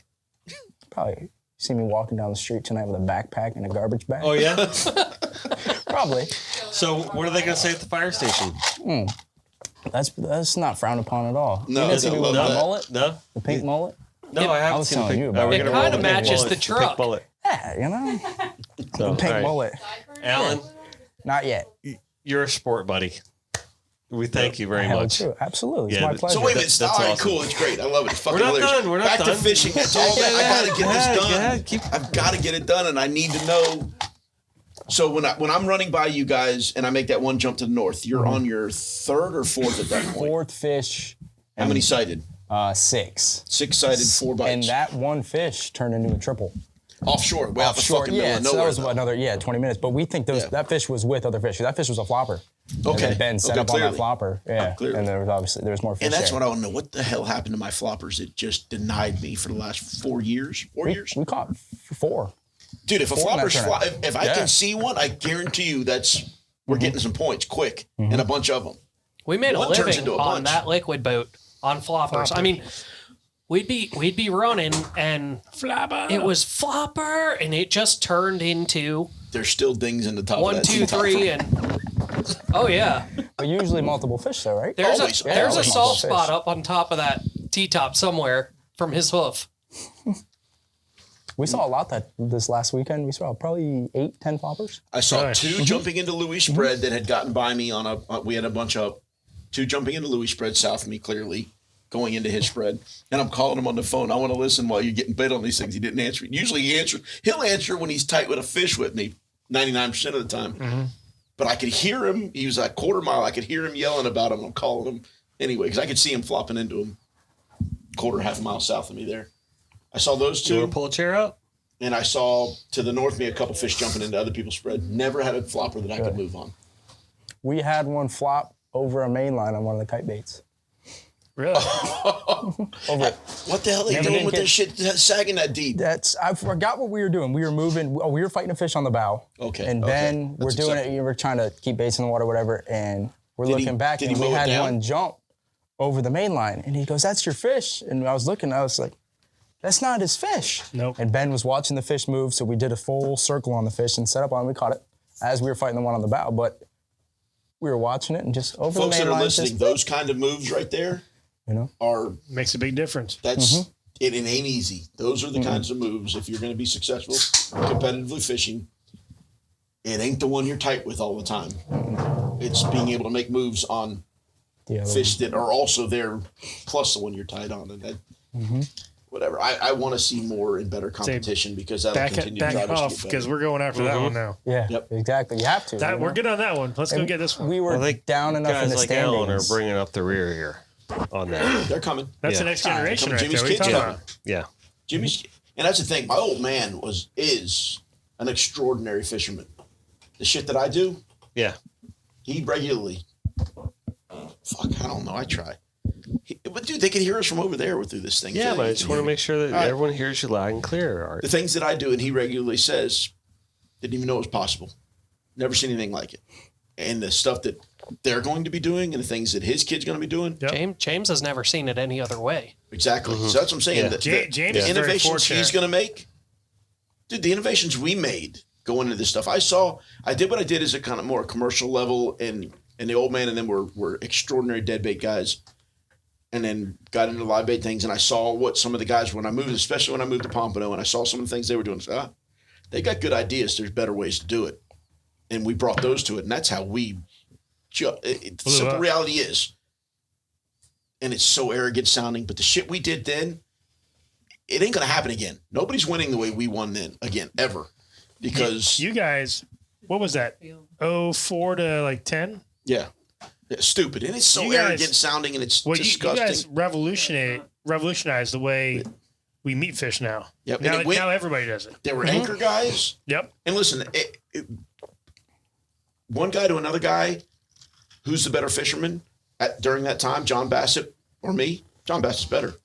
To this day, he's a better fisherman than I am. John Bassett, but he was a tournament guy back then. Yeah. And it wasn't long after they changed the rules because they were too good. Yeah. And they ended up doing it again he didn't want to change. He didn't want to change. So he's like, yeah, screw it. I want to come back. Well, the live chumming thing went away because of us. Back then, that went away because of us. Sorry. Yeah. Yeah, but so whatever. Anyway, so the things we were doing, I saw what John Bassett was doing with the anchor fishing. I saw what Casey Hunt was doing with the slow trolling thing. I saw what the Maddocks were doing, and Jamie Bunn, dude, he's a tournament director. The fucking guy is amazing fisherman. Makes amazing decisions, does technically everything right. The game has passed him by because he hasn't been involved. He's been putting tournaments together that allowed us to do the things that we've all done. Yep. So for him to be successful again, like he was back then, it would be far harder. It would take him a season to catch back up, or 3, no doubt. And then putting a crew together. And there's so many things together is the hardest part. Yes. But those innovations we made are today being innovated upon again by guys like Carl Torrance and Cappy Cheshire and I'm still going to beat their asses, but they're doing things that I'm not doing. Squeegee's crew, all these young guys, these young guys are absolutely revolutionizing what we revolutionized, right? 21. But I think another thing too is tournament fishing is not a old man's game, especially the meat fish stuff. It's not. You want to work and grind and do all this stuff, and it's like, It's my favorite time of the year. It's so much easier to put 100 baits on the boat and go sail fishing. I got. Listen, You know what I mean? I have a point to make, an analytical, metaphorical thing to what you just said, right? So Easter weekend, my brother was here. We were talking about music. All right, I always like to make these parallels, right? Because it brings Which perspective. makes you very interesting. Brings perspective to the whole thing. We were talking about music, right? And a band like Pearl Jam, a band like Metallica, right? What makes them great, okay? And what keeps them going, right? But you're never gonna get a Metallica Black album again from Metallica. No, you're never going to get Pearl Jam 10, Pearl Jam Versus. You're never going to get Alive, right? Because music's a young man's game. And you know who said that? Dr. Dre. Really? I watched this documentary. It's the one where Dr. Dre and Jimmy Iovine kind of do this whole, I came from New York, I came from LA, I was a young Jewish kid, I was a young black kid in LA, right? And why did we end up making music together? Had to be the perfect storm. Right? Had to be the perfect storm, okay? But they were young and they were hungry. This is why Dr. Dre doesn't cut albums anymore. This is why he just produces. Because he said music is a young man's game. And I know that now. That's why I'm still successful, because I'm doing it this way, right? But if I know I need the talent to make it hot, I'm going to call him, right? And this is part of the reason why I wanted him in the room today. Right? And this brings the whole goddamn thing full circle today in tournament talk. Here's the difference, though, with the music thing and what we're doing. So, yes, the physical thing is harder. Doing 36, 48, 70 hours straight with an hour sleep here and there, can't do it anymore. But with the music thing, a pretty face will carry you a long way. A talent and a pretty face. Our world, dude, you could be ugly as fuck. It don't matter. So to that point, do you want me to wrap up the comparison? Yes, but this podcast is going for 3 hours. You know that. So let me finish it up. Go. All right. I'm basically going to round about your point. When you go see Pearl Jam in concert, That's different. That's the best of the best. There you go. When you go see Pearl Jam in concert, when you go see Metallica in concert, whatever. Today. The great band. Today. They're still great. They're going to play their new songs first. Yep. And you're going to like them because they're still going to be good. But they're going to play Alive last. Yep. Right? They're going to play Master of Puppets last. One last. Right? Which one was it when they brought the symphonic orchestra in? Who, Metallica? Metallica brought the... Dude, it's still, I get chills listening to the... Dude, I shared a thing last night. Are you guys getting the comparison I understand. Yeah. But I'm not done yet. You're trying to put me out of the game. My best years are ahead of me yet, and I'm old. No, because here's my point. I have a point about this, I'm too. not bringing anything new to the game. You're still in concert, though. Yeah, but I'm not going to do anything new. You know how to finish the show. Yeah, all right, I got it. That's my point. You know how to finish the show. You know, I'm sitting here thinking about it. I've had some ideas that I've tried to play into the game, and some of them work a little bit. Nothing has revolutionized the game like some of the things we did early on. So yes, incremental, small. Your Pearl Jam 10, your Metallica Black Year 1, your Master of Puppets, that's your experience. Yep. And we're tweaking them a little bit to make them sound a little bit better, but we're not making those giant leaps that we did. It's all about your catalog, brother. You think somebody will? It doesn't go away. I think you guys will. I know you will. Listen, once you lay your tracks down, they don't go away. I was you back in the day, dude. Yeah. We all were. There's no doubt. I remember 25 years. I was 25 years old like 2 days ago, and the shit we were doing, it was back-brained. Wait a minute, you guys do it that way? There's a better way, and it was so easy. It was simple. I haven't had a simple improvement on the things that we do in 15 years. It's all grinding to be.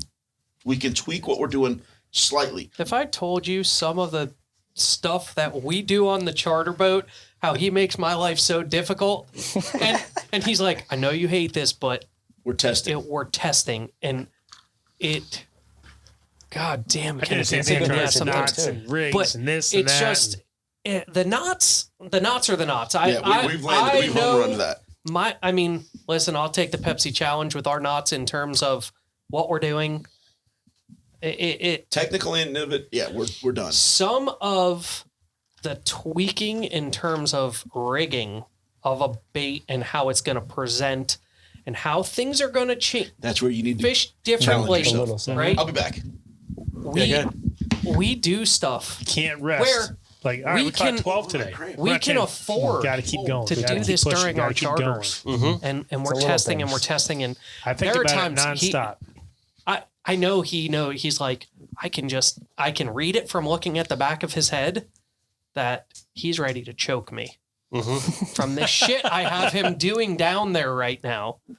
But these little things, and if one or two of them get dialed in to bring your hookup rate and your catch rate, I mean, you're talking small percentages. Or if it brings one extra bite. That's a huge thing. Exactly. Small percentages that it could be huge, because what we started doing in the meat fish stuff, meat fishing is a game of ounces. Sail fishing is a numbers game. Game of numbers. It's a game of numbers, right? And yeah, there are those tournaments where people run away with it. But more often than not, with the level of competition that we're all fishing against, it's a race. It's a race. And when you're the first one to 10, and whether you are there and you're just kind of holding your breath that, dude, just let the day end because I've got the day and there's 3 boats with 9 right now. Who's going to catch a double or whatever, or where's our next bite? We're always pushing for the next bite. It's interesting how often you were in that position, though. So, not many people are. I'm not a guy who believes in luck. I believe in preparation meets opportunity.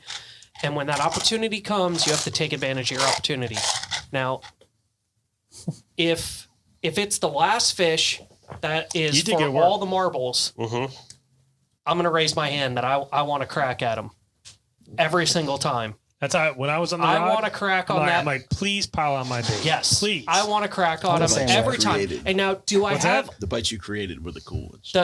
I have the utmost confidence in all of our guys but That's I what a want lot to of crack people at don't them. get. Yeah. That's what a lot of people don't. I just like No, I don't have that right now. you know, I want to crack at them every time. I mean, if it swims, I can catch it. It doesn't matter what it is. Give me a bait rod, a bluefin tuna. I'm pretty certain I'll catch it, or not. Well, But yeah. you know what I'm damn sure saying? try. That's my mentality in going into it. Is I can do it, and if I think about it any other way, I'm doing something wrong. So I'll break the sailfish game. I think is a little different. Like say the meatfish game. So you have a natural progression. So you got these kids. You'll have these kids 18 to 22, 3 young kids. They got a boat they can fish, and they're going fishing. You know, they're having fun.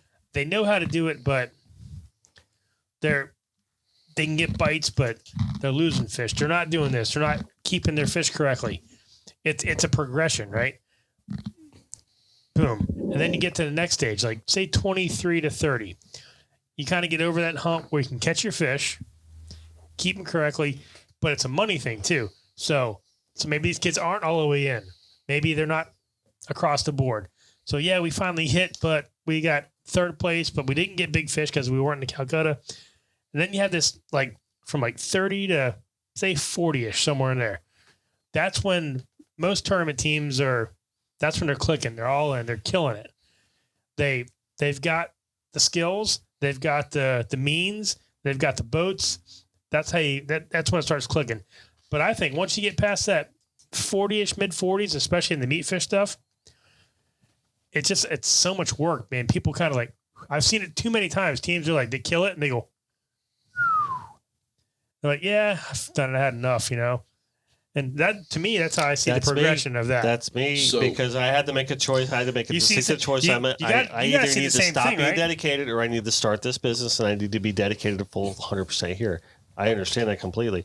That's a great analysis that you just laid out, by the way. Like you guys and little Timmy and these guys, they were fishing on the kids' conch and they were catching fish, but their fish are just destroyed looking when they get back to the dock, and it's like they were losing by ounces and just little stuff, you know? So this is one of those, as an adult, do as I say, don't do as I do. Yes. Don't do what I did, but I took a second mortgage on my house in 2004 and was fully financing everything back then myself. And everything came out of that second mortgage to pay for everything. Fuel, entries, everything. God bless your wife. Everything. Without a doubt. Without a doubt. Without a doubt. Well, I didn't tell her. We're that way. She's got her account. She does what she does. Okay. As long as the mortgage is paid, we're good, right? Yeah. Yeah. And so whatever. Don't do what I did, but that's what I did. And the mortgage was paid for most of the year through tournament winnings. Oh fuck! But it just happened. I'm sending a picture to Lisa. Right. Art likes dropping F-bombs on the show. Yeah, I drop them because It's fine. It's my fine. mom hates me. I mess with you. Yeah, I mess Such with you. a sweet lady. And her parents do watch the shows, so Maybe they do. Maybe they don't. they I do. don't know. My mom does. My mom But does. for me, that's how I see the natural, that's kind of I the dropped one progression earlier. of, at least the meat fish tournament. The sailfish stuff is a totally different animal. There's That's a so much completely money different involved. dance. back then, I Yes. didn't have the balls to, and then we're talking. I didn't have the balls to. We had free entries from Mercury back and then, CV yep. back then, depending on the event. Lauderdale Bill Fish was always Mercury, and the Miami events, the challenge or the Sailfish kickoff and the Government's Cup was The Mayor's CV. Cup I there. have to say something real quick before I forget, because I will forget if I don't say it right now. Shout out to Ariel and Top V. They had a great tournament. They did. Yes. Oh, Very good. They did. great. So They did. They caught a white one too. They caught a white Yeah. marlin as Yeah. well. on Yep. day I one. just wanted So to throw that out. So yeah, they caught a white. So did I think Priceless caught one too. Really? Yeah, I think. I don't know. I could be wrong. I really might be wrong on that one, but I might not. So anyway, who cares? Continue about the financing. Yeah. So And and I couldn't do it there. So we actually won sailfish tournaments and dailies and stuff where we didn't get paid off. I'd pay for some of the daily stuff back then, It's hard. and it was eating me alive. That fuck, I'm leaving this stuff on the table, but I wasn't confident enough then to take that risk. Now in the meat fish tournaments, I didn't care what it was. I turned down. I ran the Rockstar boat in 2006. I ran the Rockstar boat in the there was 3 spring tournaments down there. Started Bob Lewis tournament, and then there was something else, and then the Miami Billfish tournament. And then Key West, it was early. It may have been like the second year that Key West tournament. The Tim won it the first thing? year. Yeah, the World Championship. World Sailfish Championship. So I turned down an opportunity to run that Rockstar boat down there to go fish the CV Owners tournament because I knew that was like a $10,000 or so potential pay to get started into a meat fish season that I knew I was going to be digging into that second mortgage. So I told the Rockstar guys, no, I can't do it. I know I'm going to get paid in this meat fish tournament. When they ended up going down there and winning the damn thing, and it was a hell of a lot bigger payday. But we won the CV right? Owners. Yeah, we won a lot more than that. There's several hundred, 400 or 500 down there. Really? Yeah. The World's paid out a lot when it was Back when it was then. going on. Yeah. And it was stupid expensive. It was a get on board. We're going offshore. They hand you a bag of cash. Yeah, exactly. It was a hell of a thing. They didn't. But They didn't. We it actually was no did 1099. really well. Yeah. We did really, really well in that. That's why the tournament's not around It wasn't a anymore. Bob Lewis. It was The director didn't help. Yeah. Yeah, that's a shame that stuff went away, but whatever. So that was the confidence level in my guys in the meat fishing and stuff. 2000.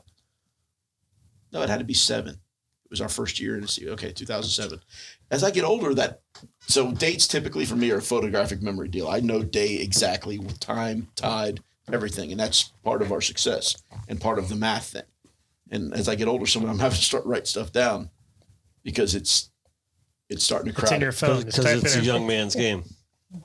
Skip's hacking your We're phone. trying. So In the notes and let me bring this thing It full all, circle. goes, it all goes in notes for me. I'm going to bring this thing full circle, Huck. Right? We're not circle backing we're not circling back anymore. Right? We're That's not been circling established. back. Gin, That's been established today, Yeah, right? listen. Was it All right. Pistaki? None of us are on It's her a cool name. page.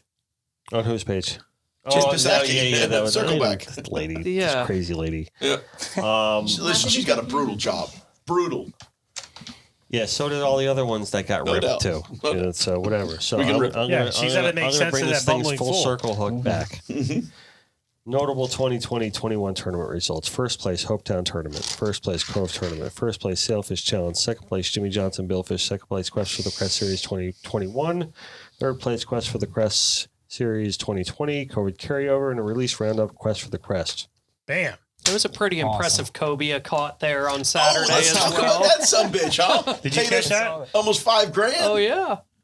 So, and I've never seen this before. Typically, you catch cobias off of leatherbacks if they're going to be a turtle. Nowadays, it's all sharks. They're on sharks. It's all no sharks, more. yeah. All sharks. What's going on with that turtle out there? What's he So doing? I'm sitting there staring at this thing for a good while, and there's this log laying behind it, nipping at its tail. And I had seen a dozen of these small sandbars, darker than usual, but they were definitely sandbars swimming around all over the place, like 30-pounders, 30 to 50-pound sandbars. And I keep thinking, oh, this sandbar's trying to eat the tail off this turtle for 10 minutes. And I've looked away from it several times. The turtle's swimming in circles. Jimmy says, what's going on with this turtle? I says, there's this. And I took my 77th look at the fucking thing. It's a cobia biting the turtle on the tail. And I knew I saw something that was like I saw something dark behind it. But when you're on deck and you're looking out at how far away was that ball point? 50 yards? Yeah, 50, 60 yards. Like, I know there's a turtle there, but what the hell is going on behind it? There's something that I keep seeing in a wave behind it, and the turtle loops back. He's swimming in circles, getting his tail bit. It's a damn Just like nibbling on it. So That was a good fish too. he says, Oh, great. Arcos, there's a nice cobia over there. And he starts powering over, and as we're moving towards it, it comes off the turtle and starts coming towards us. So That turtle was so happy with us. I fire at him, and as he's swimming, my bait goes by him. So I start retrieving it right in front of him, and I stop, and he just shops me and goes right by. Like, what the fuck? Wind it down. I lay another cast out, like 2 feet from its head, and it was like a Jack Crevalle. It came, No, I got a better one. The trevallies you see eating birds. Where You've seen that on TV? It came looked like halfway that. out of the water. Boom. And I go, yeah. I gotta feed him for a second. And he starts burning off some line. I'm Yes, like, for sure. Art's like, Thank you. he's like, dude, is that thing as good as I thought it was? I'm like, bro, he's pulling. It's a heavy fish. Like, I didn't get a good look at him. And then I'm clueless in the tower. Everything looks tiny. Everything's tiny. I told you it, when I ran the cheeseburger boat, we caught first place wahoo in Key West. Key West. It was like 44 pounds, like what was it, like 20 pounds? Or like, no, it's like 40 plus. I'm like, But really? A Kobe is sailfish like always this big, you deceiving. know? The Kobe's, they got this big head on them, and then as it goes back, they get their tails and stuff is where they lose it. So you look at this fish and you see this big head, and you think, everyone on the boat, dude, that's 35, 40 pound fish. So as we're getting ready to weigh it, everyone's spitting out numbers. Like, I think it's 34, and I was called on 30 from the second. I was on the low end of the spectrum, and some of the other Everybody guys, goes big on Kobe's. Always. you know, So do I it usually. went from 34 to like 37 shoulders. and stuff, and went and weighed it, and it was 30.9, 31, 30.9, 31. You know, I'm You know what telling it was? I'm telling Ronnie, if I It's rub 'cause on it, will it get Kobe bigger? are all shoulders, no ass. That's Yeah. why. $4,500 is what it was. Yep. $4,500. That Yeah. second place big fish?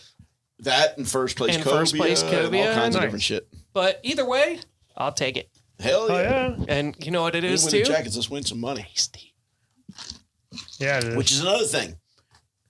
The whole thing goes down, and we know lines out comes, and we'd had some really good activity, but we know, all right, jackets, we're second place again for the third time. Second place for the jackets. And Is Mike that says third time? Third time. I was there. I was First for one. First. Yep. First one. And Utopia beat us for the second Oh, one. in Key West. Yes. Yep. And then this one for the third one. So we know we didn't win the jackets, and Mike says, hey, which there's some, whatever, people are feeling down a bit, but I wasn't oddly.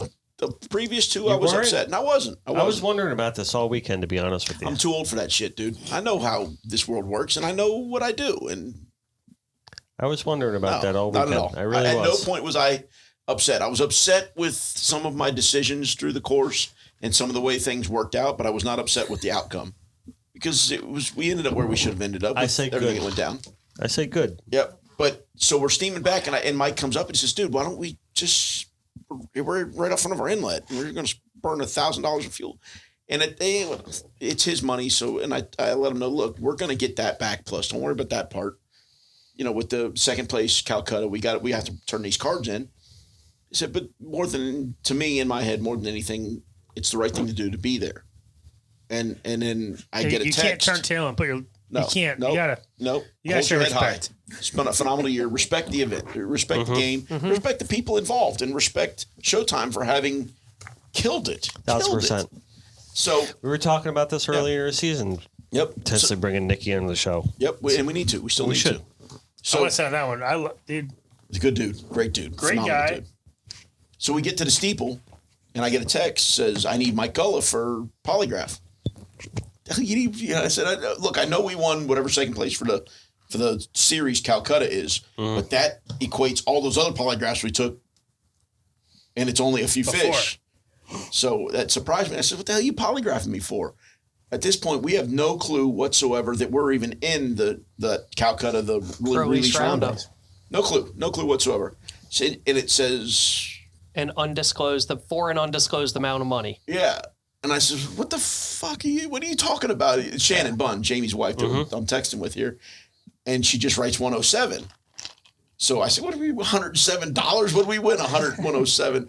And Chris, our second mate, and one of the guys that is going to be, and up and cover. he's actually ear to ear with me a lot of the time and listening to the thought process. And every now and then other guys, well, who you talk? I'm not talking to you people, but he's hearing it, right here in the thought process. So he's going to be really good. Anyway, he says, dude, the release roundup was $107,000. I said, I heard her talking about it the morning on day 2, but I paid no attention. I could care less. That's not what we're here for. We're here to win a tournament, right? So he says, it's a release roundup. Oh, shit. I'm looking, I type in now we really got to get back to Government Cup. We only got an hour and a half. And again, we're a 24 knot boat right now. And I type heard it you in, on the and the radio. first thing that comes up is 5:31. We got to be there at 5:30. And you don't push those motors harder than they're willing. On the shark text that we're on, Yeah. I saw you. Yeah, you saw me posted text it. motoring through this I shit. heard you but on the radio. yeah. I don't know who you were yelling at, but you were saying you were going to wake somebody. Yeah, coming in. we Yeah, heard we they all were putting the laughing. flags up at the end. In the How inlet. close were you? 3 minutes. Holy fuck, Wow. Yeah. So at first it's From Hillsborough to 5:31. Miami, Were you you made it in nervous? 3 Yeah. minutes on the water. He Well, we made it with 3 minutes to spare. That's he what I had mean. told he had said when That's I what was I up mean. on That's the what- bridge. That's what I meant. That's what I He meant. goes, I did the math, and we've got a few minutes to spare. He's like, I did the math on the way up. Again, everything's numbers in this know, world. He's like, I've done the math. We got a few minutes to spare. So Mike says, well, we were making almost 28, 29 knots, and Art goes 27 knots. Or 27, whatever. And, and Art says, we were riding current. So and down C. Yeah, and down C. So when he said that he did the math, now I've ridden on a bunch of tournaments, and I can honestly say that there's been a lot of times where we've had within 4 or 5 minutes to spare, where we've made that turn coming in where we had to be. Yep. And he says, we're going to be there. Now, if Skip was running the boat, we probably would have been late. But these two have a great relationship. I mean, that. it's one of those things that honestly, at that point, he says we're going to be on time. We're going to be on time. But I'll tell you this: I'm confident in my numbers. But then when I typed it into that Garmin, you get which so is, goddamn nervous, dude. I'm a Ray Marine guy, 1,000%. I type it into that Garmin, and its computer is slower than my Ray Marine. It says 5:31. I'm doing the math, the numbers, the miles, the speed. No, 5:31 is wrong. So you beat the. Hey Well, Jimmy, when you get back, we'll wrap it up. It starts recomputing. So in one instance, my dumb brain is actually 527. my dumb brain is faster than that Garmin was, and quite literally, I knew I had 3 minutes to spare when I poured the coals to it. And you got in 3 minutes. Exactly on the nose, and as I'm running along, the clock starts ticking down. Yep. On that Garmin, ticking down, and it's recalculating and recalculating. But I was highly concerned. Highly concerned, especially once I learned that it was going to be $130,000 on the line. Yeah, I was going to say once you saw that number, yeah, the other numbers really needed to make sense for you. So. Exactly. Yeah. Exactly. And here's the thing: there's so much more to talk about the day's events, and I want to talk to some of the other boats that were seeing their day's events to be able to win that jacket next year, because we could do 3 or 4 of these in a row. So Yeah, what I want to do is this, all right? So we're going to do a follow-up to this, okay? And I would like to do, because we got a new way to split this off, and we're going to even try to maybe enhance that if we can another way somehow. So they wouldn't To get touch more a goggle mics eye. up. It's up front. It wouldn't touch a goggle eye for me up front. So Really? And we ended up sending one up. So John's going to work on splitting this up, right? I'd like to get a panel, right? And do kind of like, you call it round table or Round of fire. Yeah, round of fire, and then get a panel together of guys that you handpick. Like Louis? We're going to bring him in. I think we should definitely bring John Louis. I think we should definitely bring Nick Carullo in the room. You know what I'd like to Right. actually have in there is Randy. Yeah. Yeah. Or Doug. Extraordinary. Randy or Doug. Randy Starks and Doug Hovind? Yeah, that'd be great. No, that's Stark. The what? Randy from Miss Annie. Okay. Yeah, all right. Yeah, all right. There's a bunch of them. Ben, Jason. So you guys That'd be fun. put that to your head. From Utopia. Put that to your head. Yeah. We'll talk to John about how many actually mics we can actually get up and do that. Two. Maybe there's a way we can bring the All other right, so how mics about in. it? So I set up the office for the guy that I'm working for. One of the guys I'm working for. It's a microphone goes in the middle of the table for all the Zoom calls, and he catches Okay. everything. All right. All right. So we'll There's see no what we can do. headsets, there's no internet. I, You can I plug right really in there. think that we can break some ground here doing that. I really do believe that. You do realize there's a drawback. So I started doing seminars because the sponsors want you to, and I'm no longer beholden to sponsors. They get what they get with me, and fuck the rest of it. I'm not doing seminars for them anymore. But I do a seminar at X Fishing Club. They beat me at the next fucking tournament. Right? All right. We'll And talk then about it another seminar. offline. We'll talk about it offline how to structure it. But right? there's so much benefit to this too, though. There is so much benefit. We can probably sell ways. tickets to it here in the store. Right? I'd be You 1,000% could. Right. So we're going to do that. Sell out. And we'll figure that out. All right. We'll figure that out. All right. So listen, we're going to wrap this up. This Why? has been because it's people don't want to listen this long. They They really do. don't. They don't. Ask Joe Rogan. I would. I guarantee you there are people right now that are dying. then He's got shit to Take say. it to the next level then, Art. Go ahead. So- keep going. We get to Hillsborough Inlet, or we get to the steeple, and it becomes very, very clear, very, very quickly that our two long baits, goggle eyes, are getting untouched and shit's passing them by to eat scale baits. Mhm. popping on scale baits, and they have to get by our long baits to get to the scale baits. And they're not even showing up on them until they get to them. So that means they're not in the least bit interested in them. So if you're not being super aware of what's going on, you're failing. And if the guy standing in the tower or wherever isn't telling everybody, hey, these are the things that have to happen for us to be successful. And if you're not listening, which happened to us, that probably cost us a jacket. The fish that come off. That happens. Weird shit happens. It happens. But when a mistake is made, that a goggle eye goes out when a herring should have been there, and a fish shows up blacked out, ready to feed, and says, whoa, literally inches from the bait and says, whoa. I don't want that dirty leather back. That's what all my buddies have been caught on before I got here, before I was able to get there and bring what I would bring to the table. And turns around and blacks out and goes away, and I make my re-jumps that would typically get me that bite. And it was so turned off by that mistake that we made that I don't get that second opportunity. You talking about learned behavior? Yeah, yes. And the fish hadn't been hooked that day. He was way too clean, way too energetic, but he had certainly seen something that turned him off of goggle eyes. That's all those guys are fishing up there. And that's why we bring what we bring. Don't bite those herrings. They're sharp. No, don't bite those goggle eyes. They're sharp. And they had been previous to that. And it's so aggravated by the fact that I said, this is what we're fishing. And it went wrong. And here's the thing.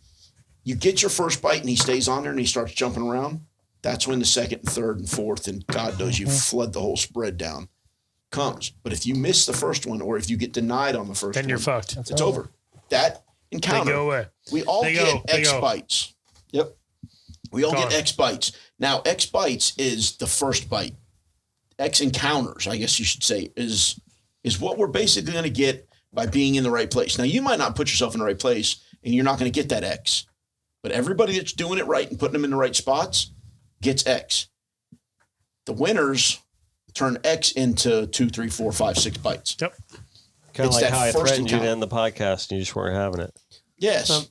I'm still not over it yet, and I need to work through it more. And you, like you said, you're my psychiatrist here. You're my couch guy. So he talked about for the year, I was literally for every tournament we fixed this year, except for one day, I was next to the daily winner for each tournament. That's We just did not get the bites, except for the Jimmy Johnson. Right. Sorry. And then at the end, no, actually, in the Jimmy Johnson,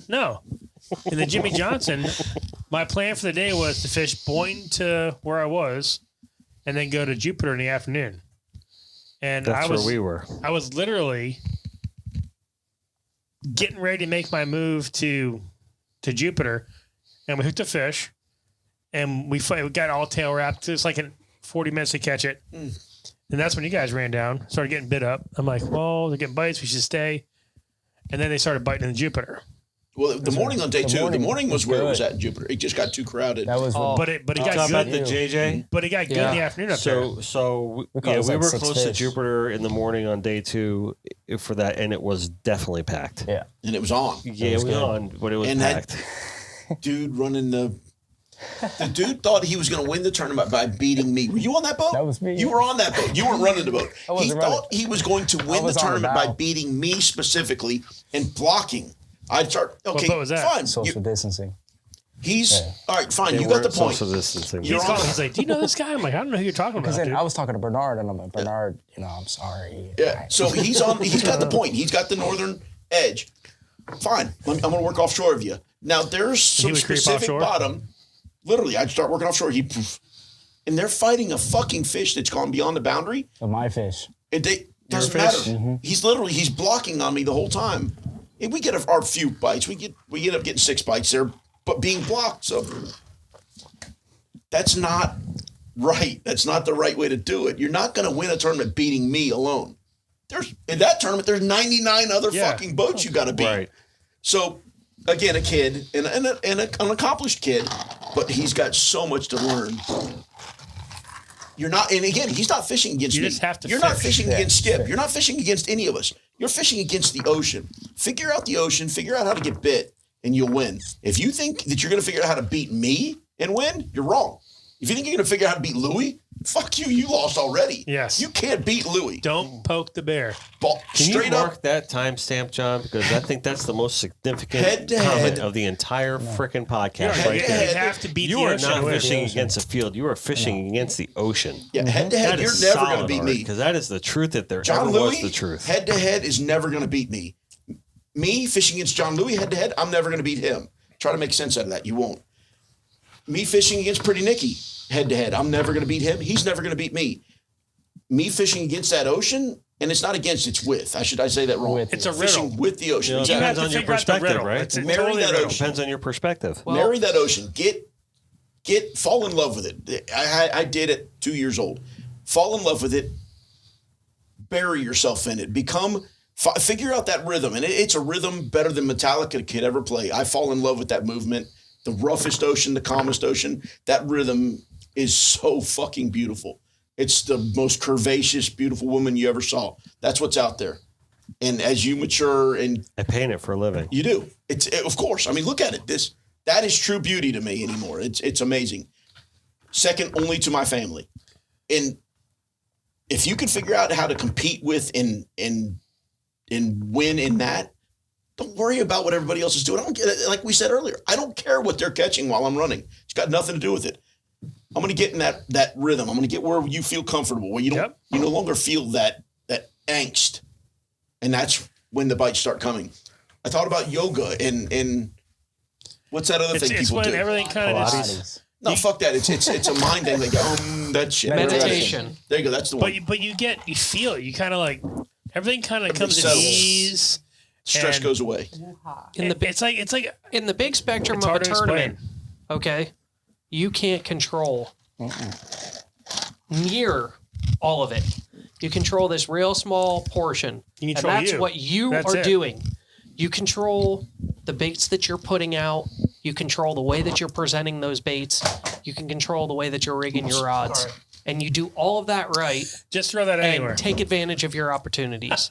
Because when you're getting out of the game thinking about why they're getting bit right now or all these other and trying to do what Art was saying, fishing against one person, you're kind of beating yourself. You gotta just control what you can control, and it's a small fraction of what's going on in the whole tournament. The wisdom to know the difference.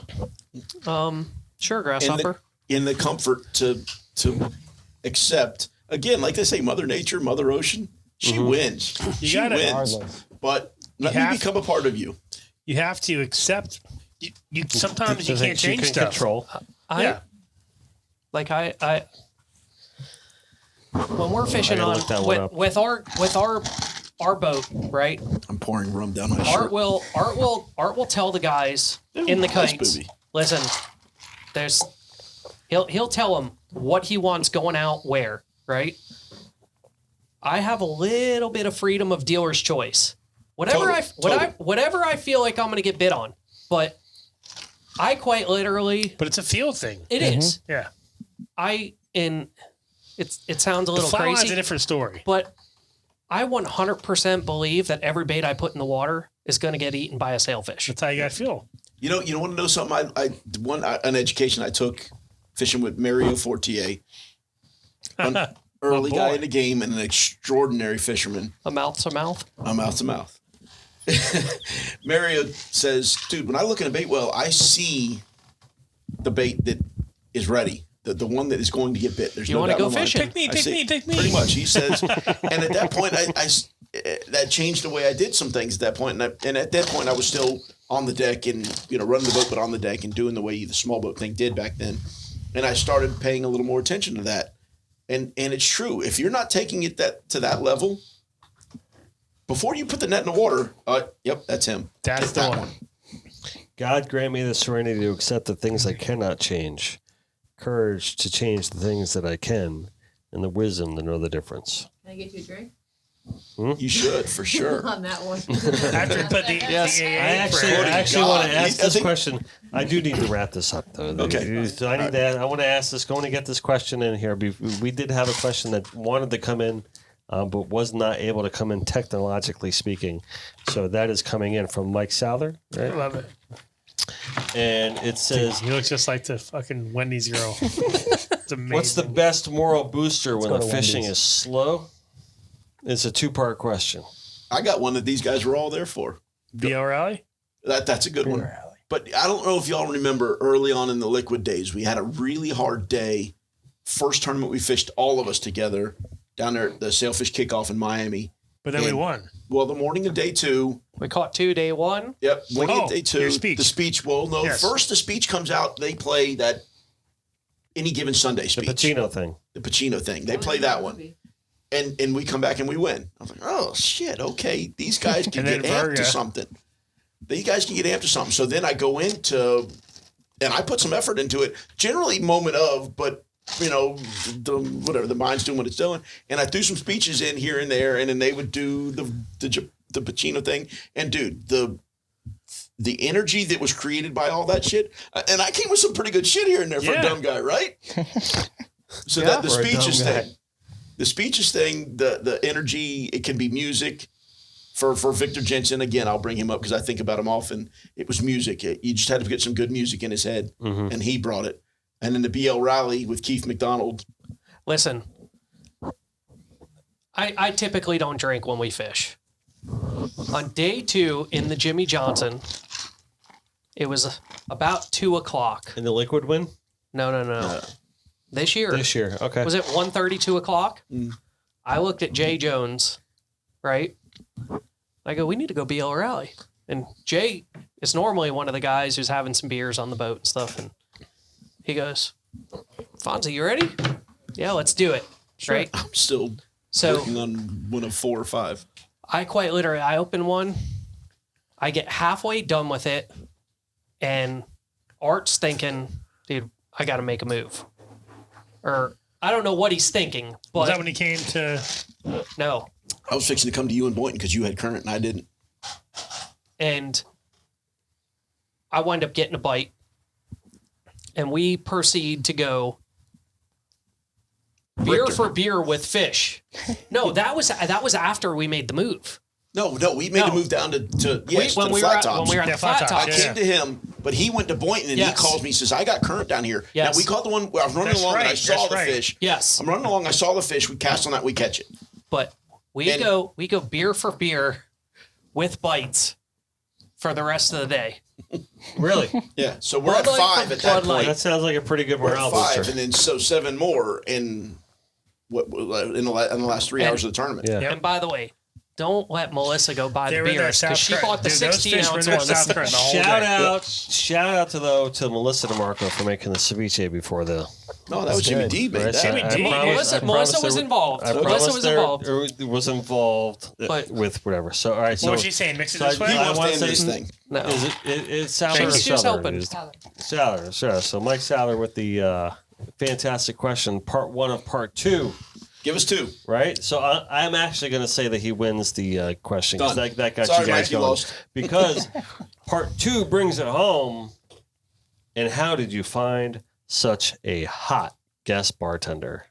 Thank you very much for coming in today. Did his Friel Helping us found out, right? Thank you, Karlene.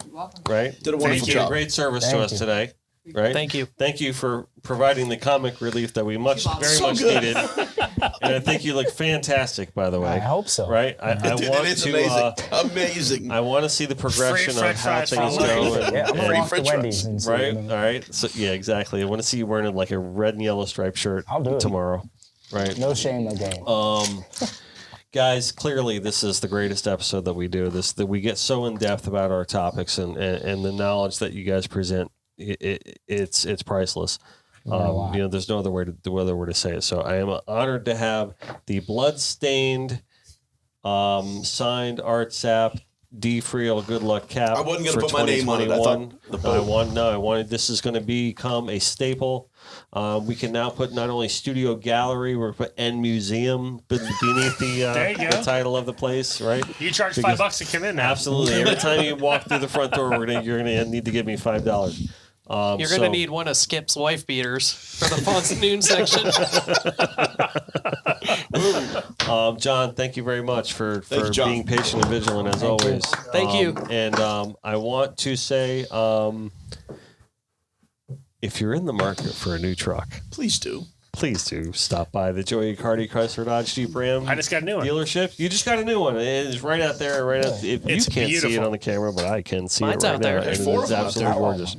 Mine's out there. We all got Ram trucks here, and it's I'm the Ram odd family, guy right? out.